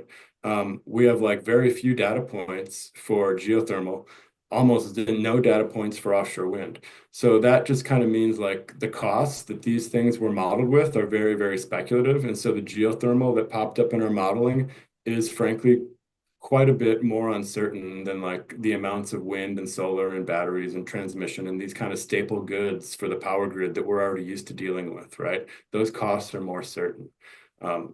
So just to kind of, that's what I wanted to mostly say around, you know, the error bars, and Jeff called it out on his slides there, you know, the 100 megawatts, it could be 0, right? It could also be 3 gigawatts, you know, you don't know. One of the other points I can make is like a lot of this stuff has to do with what your neighbors are doing, right? Oregon is relatively small. Washington has twice as much load, twice as many people as Oregon does. California has 10 times as many people, 10 times as much load, demand for electricity than Oregon does. So what California and Washington do, you know, if they were like working on designing a new kind of car or something like that, like what they bring to market is probably gonna have outsized influence on what the regional markets develop towards. So if California is going in on offshore wind and they're going in on 7 gigawatts, and they're kind of gonna start chipping away at that transmission build out thing that we were talking about that might make offshore wind more expensive relative to geothermal.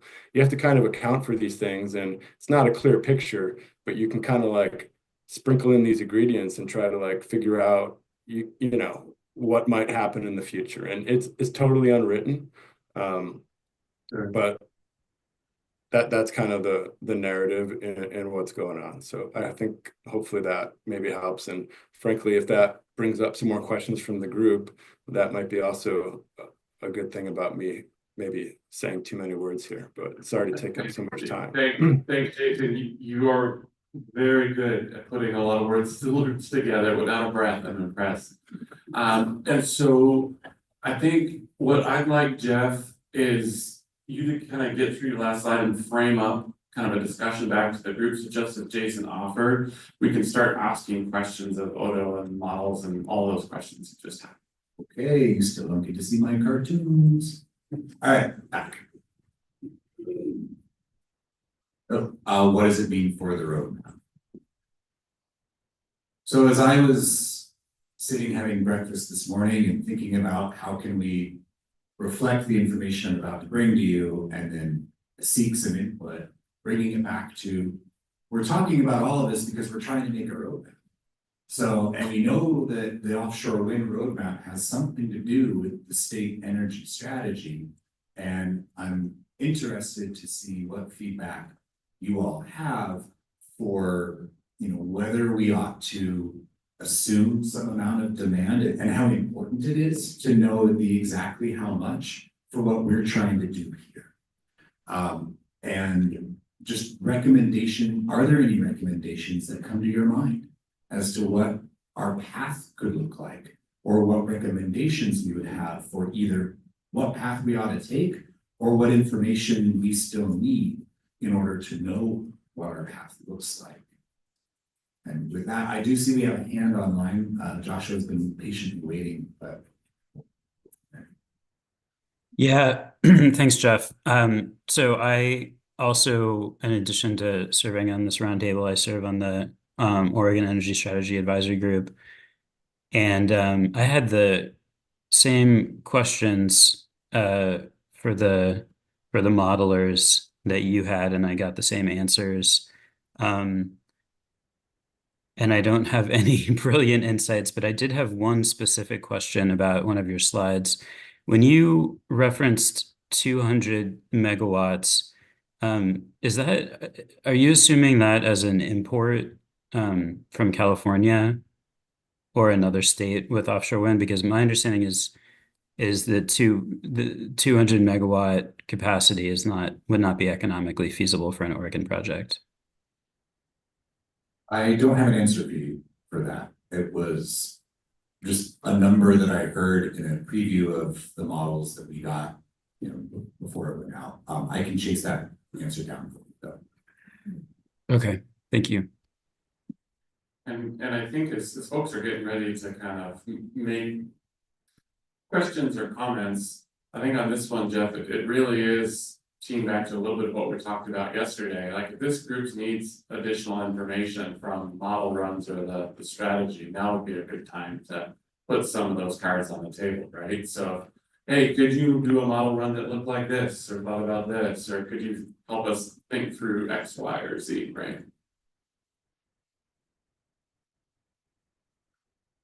Yeah, I think on that spirit, I think for the purposes of what we're trying to do here with the roadmap, I think it would behoove us not to request, not to request a specific model for option. So the idea here, what I understand what Oregon Department of Energy is going to do with the state energy strategy modeling is you'll begin to see for each model things like economic development and jobs, things like the energy wallet. So how this could impact people's wallet books, but without a model factoring in offshore wind, it will be difficult for us to sort of know, like, make our recommendations or see here what the trade-offs or benefits are on offshore wind. So again, like, again, as an understanding here with offshore wind, it's just a model. It's not telling us this is what's gonna occur. Otherwise, it'd be like, let's do an advanced geothermal roadmap process. But again, I think it would behoove us not to at least make a request for that. The second piece here is how I feel like so far with the slides here have kind of framed for me. It's the way that the modeling is looking at it here. It's about generation in Oregon and imports to Oregon to meet Oregon's energy needs. It's not modeling us building projects in Oregon and exporting those energy needs outside the state. So we could have, say, theoretically, solar development that's being built that could be exported to, say, states like Idaho. We could have projects being built for storage capacity that could serve a California market today. So the modeling's not telling us any of that. It is just singularly looking at Oregon's energy needs. And I think what we've kind of already extrapolated is we are basically a regional market for energy, though we don't have a formal energy market, but we are very much dependent on hydro being imported, have various different energy sources. It would, I think, another additional question is like, what would a state energy strategy look like if Oregon is exporting offshore wind as well? Like, what are both the economic benefits, trade-offs, downsides? So I think that's another thing. I would kind of pair those two together for us to consider. I don't know, Jason, if you have responses to that, but I think that would be maybe just a further conversation here with through. Bill, and something that built on that, or do you want to respond? I was just gonna put it in context. I thought it said it was 100 megawatts, which is essentially 6 turbines, 7 maybe.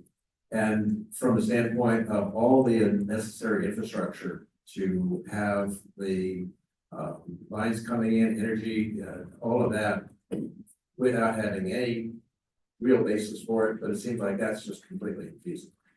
So, well, a couple of things I would add is that transmission is good. And so if you build transmission to get access to offshore wind, well, I should say transmission is good might be a controversial statement to some, but I think that there's, from what the model was finding, is that it enables us to meet our goals.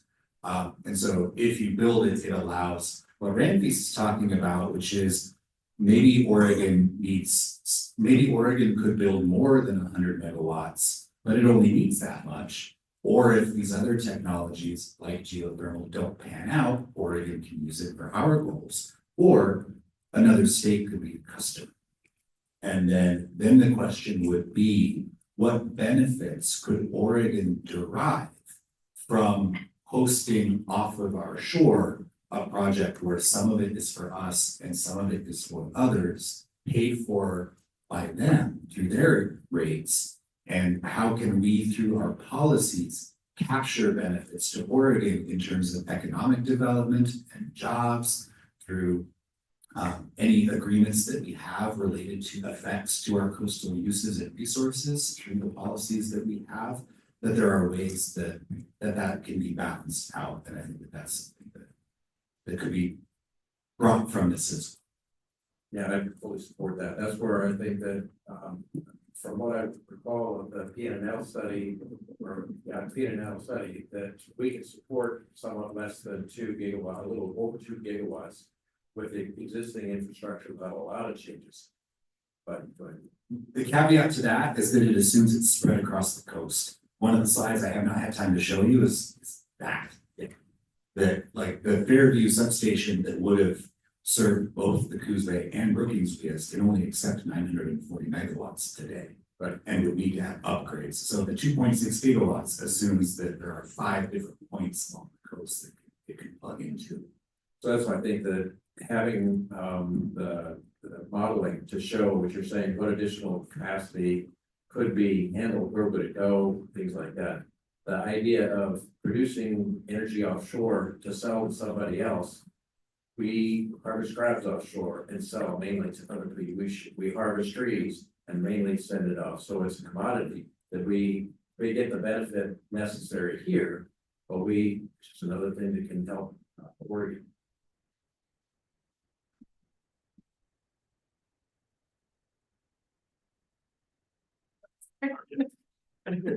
I'm keeping this really high level because most people have kind of said what I'm thinking, but I just want to articulate from a more like approachable, less technical perspective.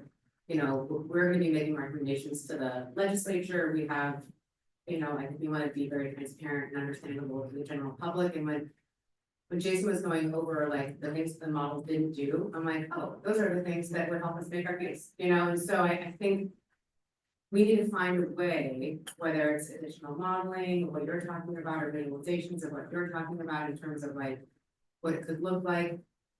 I just think that like, since the modeling doesn't, you know, a legislator or a member of the public can just glance at the modeling and be like, oh, there's an offshore wind, or offshore wind doesn't fit, this doesn't make sense. You know, I think we need to really figure out a way to tell a story that's not complicated or hard to understand, that helps like clear the picture and why the modeling isn't saying like necessarily doesn't make any sense, right? So anyway, I just think I don't know exactly what that looks like, but I just want to just say it more plainly maybe than how the folks are saying it, but like I want us to try to find a way to do like the communications on this that doesn't make the modeling look like it's saying this is necessarily like not a viable option, even because it's just there's limitations to the modeling. So anyway, hopefully that made sense, and I'll stop rambling now.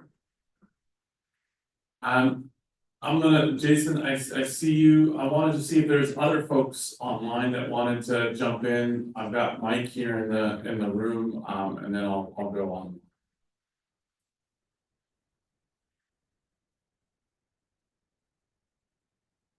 Oh, Mike, that was. Oh, okay, sorry, I was waiting for Jason. The model obviously considers price, that least cost, which is a key driver. And it's pretty clear based on the previous discussions we've had, in whatever context, is we know that this floating offshore wind is new, it's speculative, and it's really expensive. So it's pretty clear the model didn't reach for offshore wind, and one of the key factors that it didn't driving that is cost. So it would be helpful to know like how far afield the cost was relative to other things, just to say, well, if cost factors start to change, then how much more readily, how much more sense would it make to start to consider that sort of thing. But right now, it just didn't reach for it, but I don't know how far away it was before it became reachable. Yeah, you do a direct response, and then I think, Jeff, be thinking about how to frame a couple of these things that we're hearing for. Jason has what he wants to say, but let's ask him questions to respond to too, on that sensitivity analysis and other things. Yep. And this is actually kind of a question along those lines, because I really think we should be careful about framing it as upfront costs, because, you know, theoretically, at least once it's built, it becomes one of the most affordable sources of energy once, you know, it's collecting energy, right? So first of my question is, did the model take into account the decline of energy cost and reliability that offshore wind brings, or did it only look at upfront costs and that's where this like result is coming from? And if so, is there a way to kind of build in like that longer term affordability and reliability into the model? Because yeah, I just don't know. So your question is, did the model, or can we color in the lines of the model by bringing in the grid value of having a reliable source? That there's a dollar value in having something that's more reliable versus less. And it becomes less expensive over time. It's upfront cost because of the construction. Yeah. Yeah, well, the NREL model was the levelized cost of energy over the life cycle. But there may be some unaccounted for benefits to the grid that are worth some money too. So yeah, Jason, do want to come to you with some questions I've heard is that, is it possible to get information about the cost delta between some of those emerging technology options to see how far off offshore wind was as a competitor? I think also a benefit might be like an economic development trade-off aspect and element to this. You know, what are the relative non-energy benefits to Oregon of picking offshore wind versus some other energy source that might be one of those reasons to reach for it, even if it is not least cost. And then that grid value of reliability, is that a factor when considering that least cost?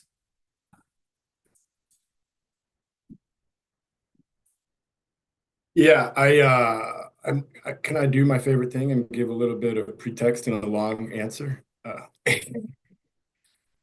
Jason, yes, and Okay.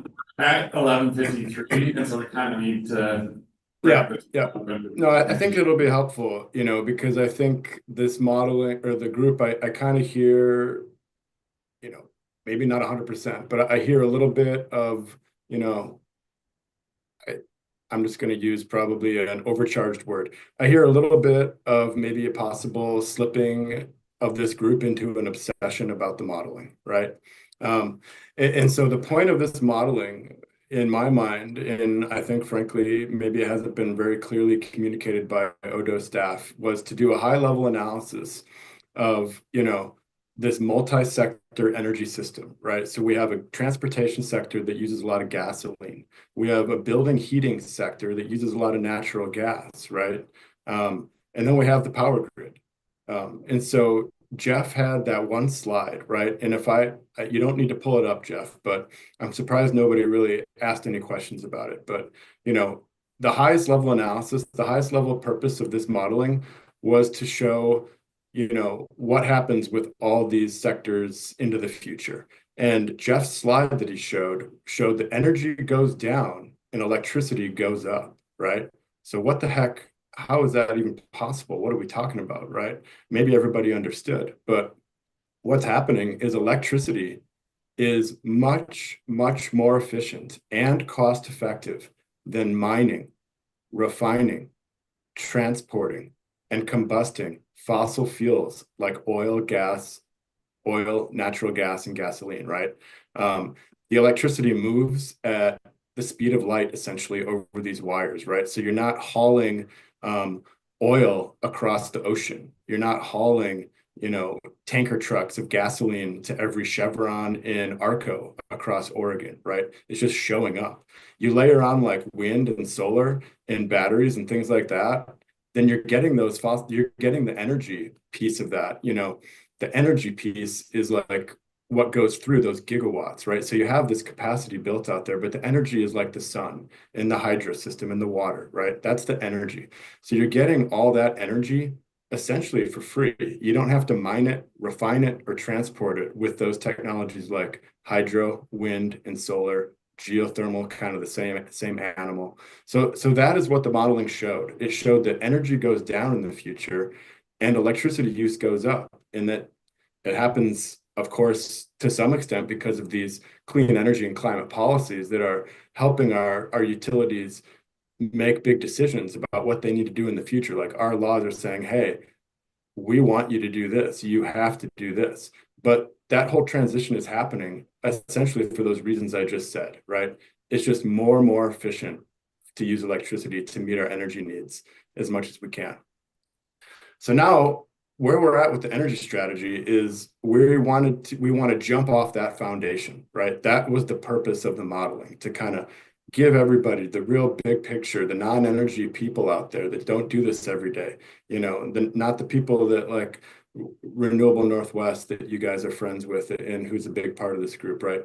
There's certain people that have all these chops in the energy sector because they've been doing it for decades, right? But there's a whole bunch of people that are just starting to show up to the party, right? And so we wanted to help educate and bring everybody along for that That's like the big thing going on here.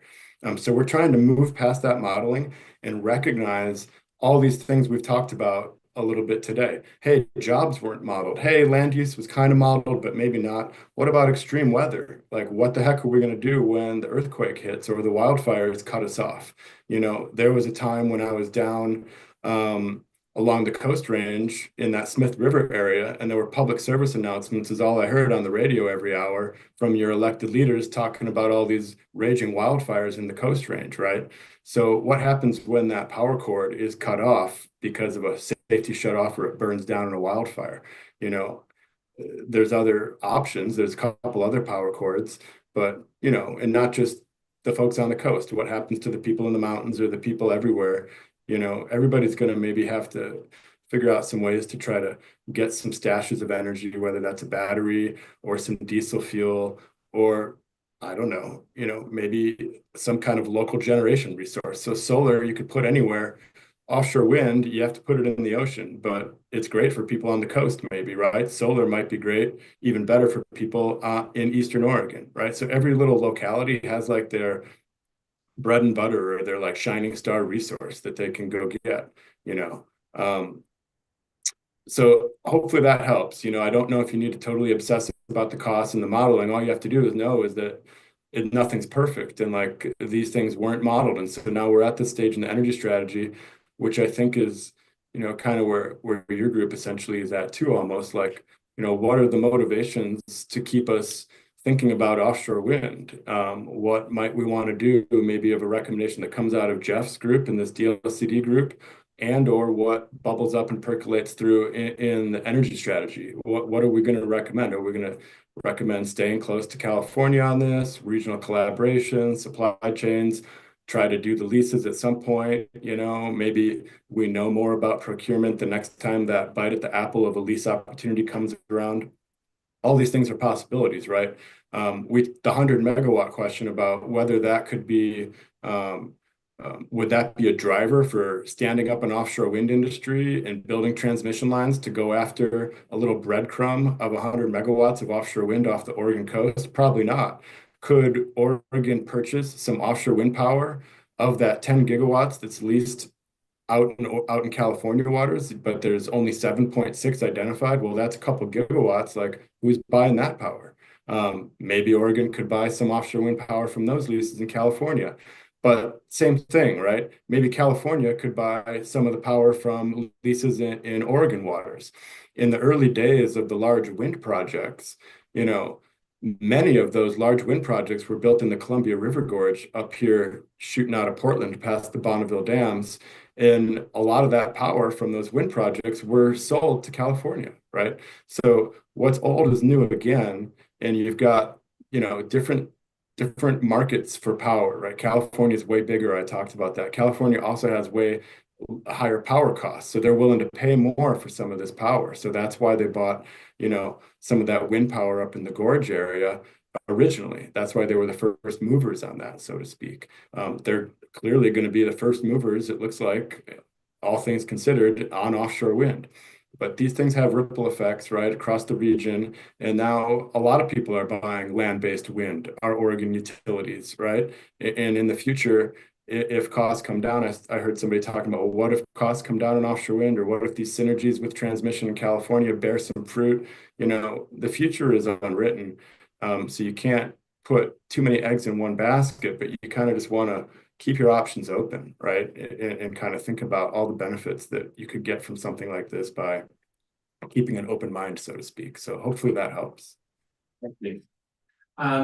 So we're at noon, Jeff. And so I think, are there next steps on this conversation that I want to start getting us oriented toward? Okay, where do we go from here? What did we accomplish today?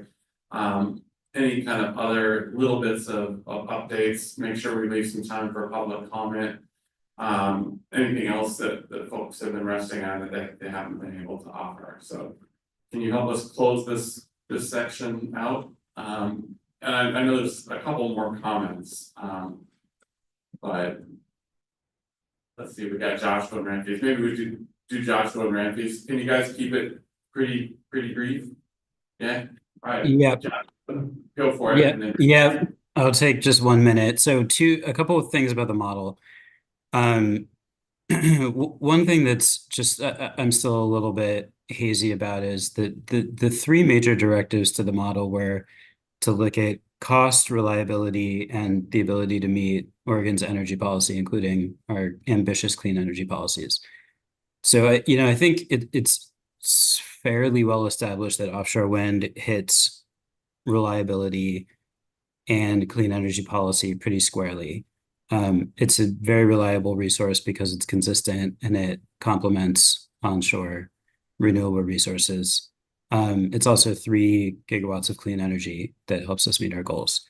There are other, as has been mentioned, there are other technologies like geothermal that also meet reliability potentially and our clean energy policies, and also have some unspecified costs, some questions about costs.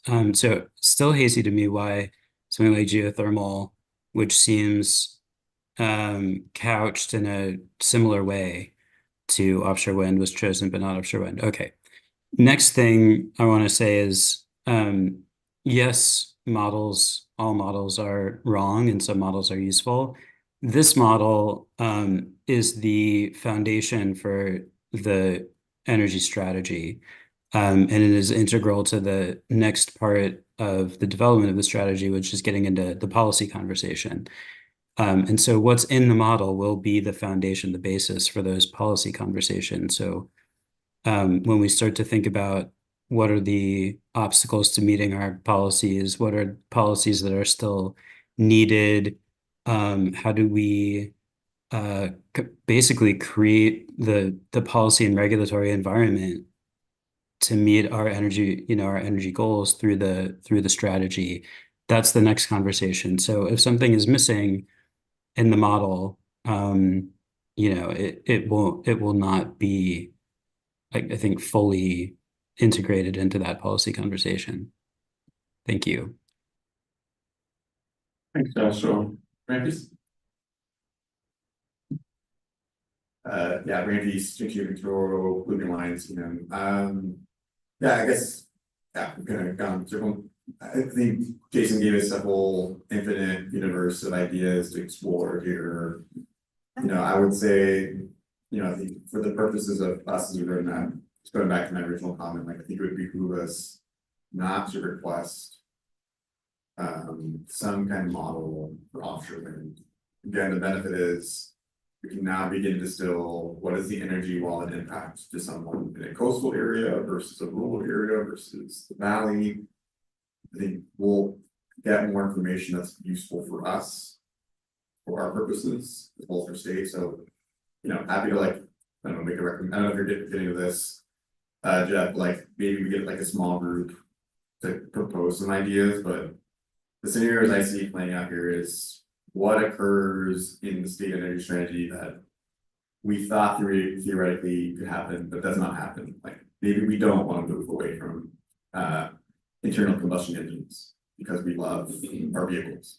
That's a very possible thing. Theoretically, it's very cost effective. We can do it, but that doesn't mean the state will willingly and its residents willingly do it because we know ourselves. But again, geothermal, very bullish. We all seem to be assuming a lot of assumptions that we'll be building a lot of it in Oregon. We've already talked ad nauseum about the environmental impacts of offshore wind. There are environmental impacts we had to talk about throughout the entire state. But again, I think I would just, we can keep talking about the modeling, asking further questions about the modeling, but I think it would be best of our energy and resources to say, hey, while we have this state energy strategy, could we ask for a model that looks at, again, offshore wind development, what it would look like, whether Oregon is off taking it, whether we're exporting it, either scenario, what does it look like for the energy impacts of Oregon, the job impacts of Oregon. So that's kind of the scenario, have to sort of think through this further with the full group, but that's kind of what I would like to at least get to more of explicit recommendation for Odo, that's not just more questions about the modeling, the initial modeling itself. Gotcha, so Randy, so I heard that one correctly. It would actually be great to have conversations in this group on kind of refining some of those scenarios on like what if, and then send that over rather than actually do different models or revisions of models. Okay. Thank you. So Jeff, I'm gonna ask you to close us out on this one, and then I'm gonna ask you a bunch of questions on other things. We need to start thinking about actions and next steps. Jason, just very generously volunteered. If anybody from the roundtable has other specific questions on where the strategy is or the model runs or other things, he's happy to take those offline. We know how to get a hold of Jason if you don't. So thank you, Jason, for that as well. Jeff, what else to kind of close out this part of the discussion? Well, I think that there may be a third conversation about energy before and with a longer timeline, we'll probably come back to this more times because the energy strategy is still going. There is a parallel process. There are meetings that roundtable members can go to and ask questions about offshore wind. There are complementary things we could learn about things like the trade-offs to our economic benefit that might change the game a little bit. And some of these other questions that I heard here, I'm gonna go chase down some of those and hope that I can use answers to come back for a third iteration. I still have some cartoons to show you about what happens if we buy the power versus someone else buys the power versus someone else buys the power and the core goes out of state, and what those different scenarios mean that I think could be part of a third conversation, because I know that that's a policy area where people have talked about, and I do want to have that conversation in the future. So I guess stay tuned for that. But I learned some things out of today of how we can make good use of what's coming out of the energy strategy model so far, that there might be ways that our efforts can come together. And for me, our mission remains the same of can we define what the path looks like? Can we define what the standards are of the right path? Can we talk about the strategic steps that are part of that right path? The pieces that we can't forget are part of that path. That's where I think we can have really good focused effort as we continue this process and try to define that path.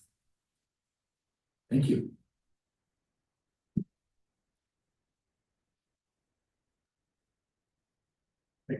I guess I hate to be stubborn about this, but so it seems like there's two paths. We as participants can engage in the state energy strategy, requests for things for modeling or asking on offshore wind. So that's one thing, this path, nothing's prohibiting us from doing that. Second piece is, I guess what I'm worried about here is our ability to be responsive and ask a direct ask to Odo while they're doing this that's constructive here for this group where there could be consensus, because I think where we could all come at it from different angles and they could either be complementary or in contrast or in conflict with one another. But if we can somehow find something very focused and specific to ask of Odo that's timely, that would be very effective and efficient for everyone's time for this. The other challenge I worry here is, so if I go and make a request from Odo, is that a conflict of interest? Would Odo interpret, okay, I thought you guys were figuring it out in the offshore wind roadmap. Regardless, the outcome here, I think what I'm hoping here is we don't go too far, come back 2 months later or 4 months later to this question.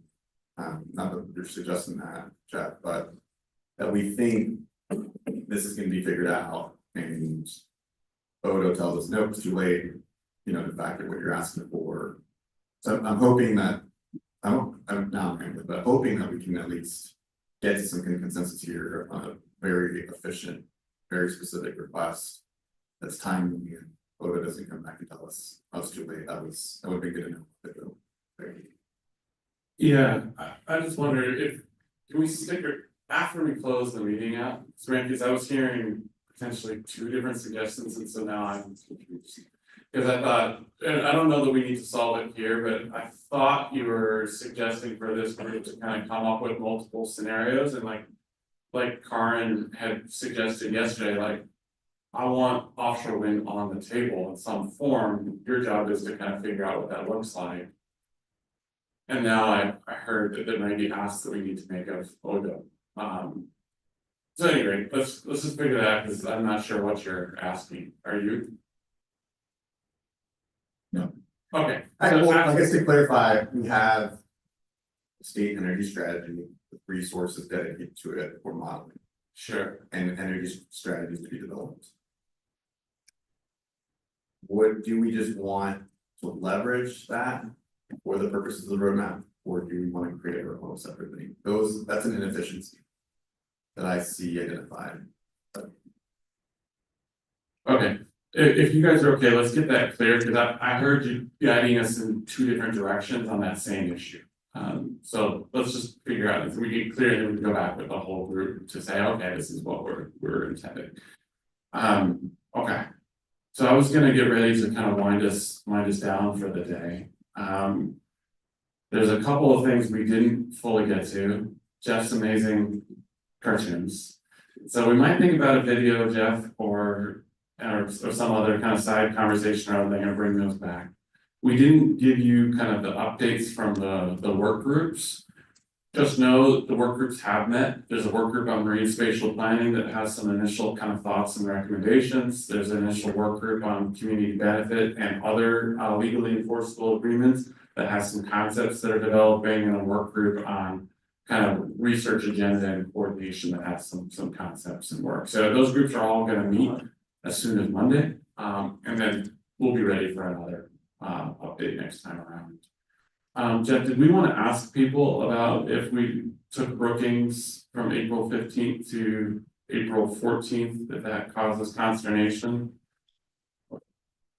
Do we want to ask about that? Do you think we'll get an answer from everyone that we can act on here at the end of the day with less? Just quick straw poll. We have April 15th on the date. Originally we had told you that was going to be in Astoria or Seaside. So Scott, Brett, I'm really sorry. We're taking that and moving it to Brookings. So just a little farther away from you all, but April 15th is our venues, and there's not much venue choice, they're just not available. So we can try and, so I guess if we don't even have to. Okay, all right, I'll ask that, but I was basically, we're looking at some other date within April to move it, and if we need to move venues, we will. Okay.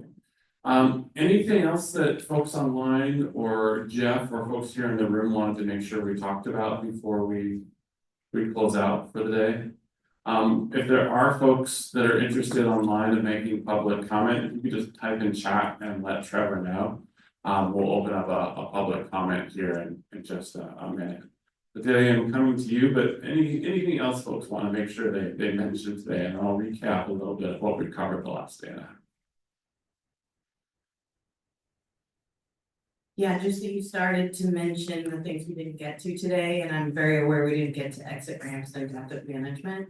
So if you could indicate when we might get to that in the future. Next time. Sorry, we couldn't get to it today. It was yesterday because we're talking about the extended time. We wanted to give that some time. And something just had to fall off the plate for this time. And sorry, for folks that weren't here yesterday, we made that call yesterday afternoon. So that wasn't a live, like, hey, let's slow walk it so we don't talk, but we made that call yesterday. All right, Trevor, do we have anybody interested in public comment? We just restate the schedule change from the 31st to just a re-clarification of that. Jeff, go ahead, re-clarify how you'd like. Yeah, so writ large, for those who weren't here yesterday, we are pursuing a lengthening of this process. Originally, we were going to complete the roundtable conversations in June. We are now looking to, and have a roadmap submitted to the legislature by September. We have the go-ahead, we are taking the decision that we're gonna let this process breathe a little bit more. We are still going to drive for something that we can take on the road in June, something, I keep calling it the 10-page version of the roadmap. It's gonna take some work to compile the conversations that we have so far and, you know, keep track of the things that I'm gonna need to spend the summer developing a bit more. But that we do intend for these conversations to continue. Another thing that means is if we're gonna let this process breathe a little bit, we would like to cut one of the meetings between now and June. That could either be we cut our March 31st meeting in Brookings, or it could mean we cut our April 15th meeting that was going to be on the North Coast. And we're debating which path we ought to go. April 15th, Brookings, the venues are not available, which is why Bobby was talking about, well, maybe we do it on the 14th. But there are more circumstances there that we just gotta work through. I think at this point, until you hear otherwise, let's keep the assumption that March 31st in Brookings is happening. But if we are able to find another date, we're gonna ask you about it. Or if we decide we're gonna push a little bit more, we will. Does that sound? Yep, That's we'll what roll with it, it's cool. All right. Yeah.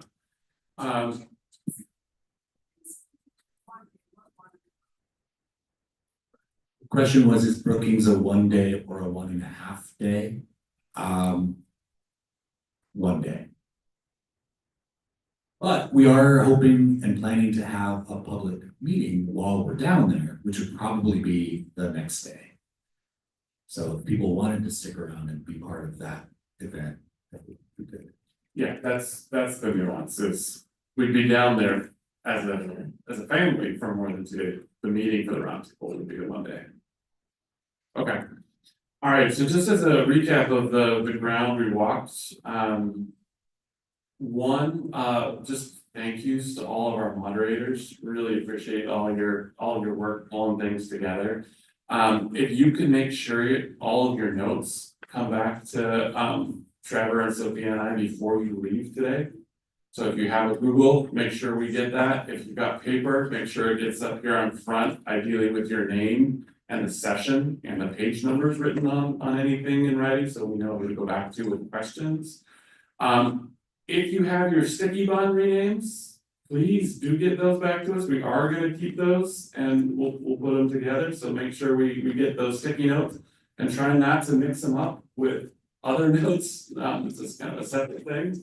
And then also just a big thank you to the Confederated Tribes of the Select Indians for hosting us. We really appreciate that. But the venue was amazing. The place being here on the coast was amazing. So thank you all so much for that hosting. Andrea, thank you. I know you couldn't be here today, but thank you for welcoming us. And then also just big hands for the hotel staff. So Lori and her team and Katie. I don't know if they can hear us in the back, but we're super well. Other action items. We have the effects table that went out. I know some folks gave us feedback on that last version. We're always accepting feedback, yes, always. So whether it's the question box or you have line edit changes or other particular feedback on the effects table, please give that to us. We're happy to incorporate it. We'll write up all the notes from the gaps analysis, and then we'll get that back out to you for feedback. We got volunteers for a small group to kind of help us be a sounding board as we do process adjustments going forward. So thank you for all of that. I think those are the big action items. Sophia, Jeff, anything? Or sorry, Trevor. Jeff, anything we're missing on action items? I don't think so. Just stay tuned for some confirmation on schedule, and we may ask a question around it, but we'll try to firm that up next week. Okay. Well, let's open up a public comment period. Is anybody interested in providing a public comment? Trevor, did anybody let you know they were interested? Okay. Any folks who are not on the roundtable interested in chiming in on things that you've heard, observed, want us to make sure we know about?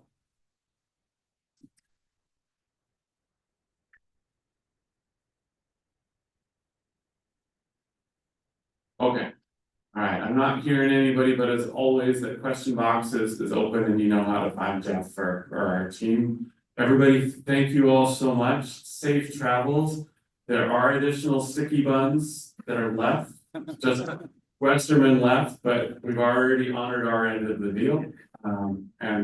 Bobby? Yes, Nick. I just wanted to add one thing. I did hear Jason Sierman say that Jeff could go over to Odo at any time that he wanted to. You can't poach him until after the roadmap's done, Jason. Well, I I think thought that was a funny comment. Yeah, they know each other. All right, safe travels, everybody. Thank you for all your contributions and everything that you've done to volunteer to help make Oregon a better, more wonderful place. Appreciate it. Bye, Thanks, all. everybody. Take care.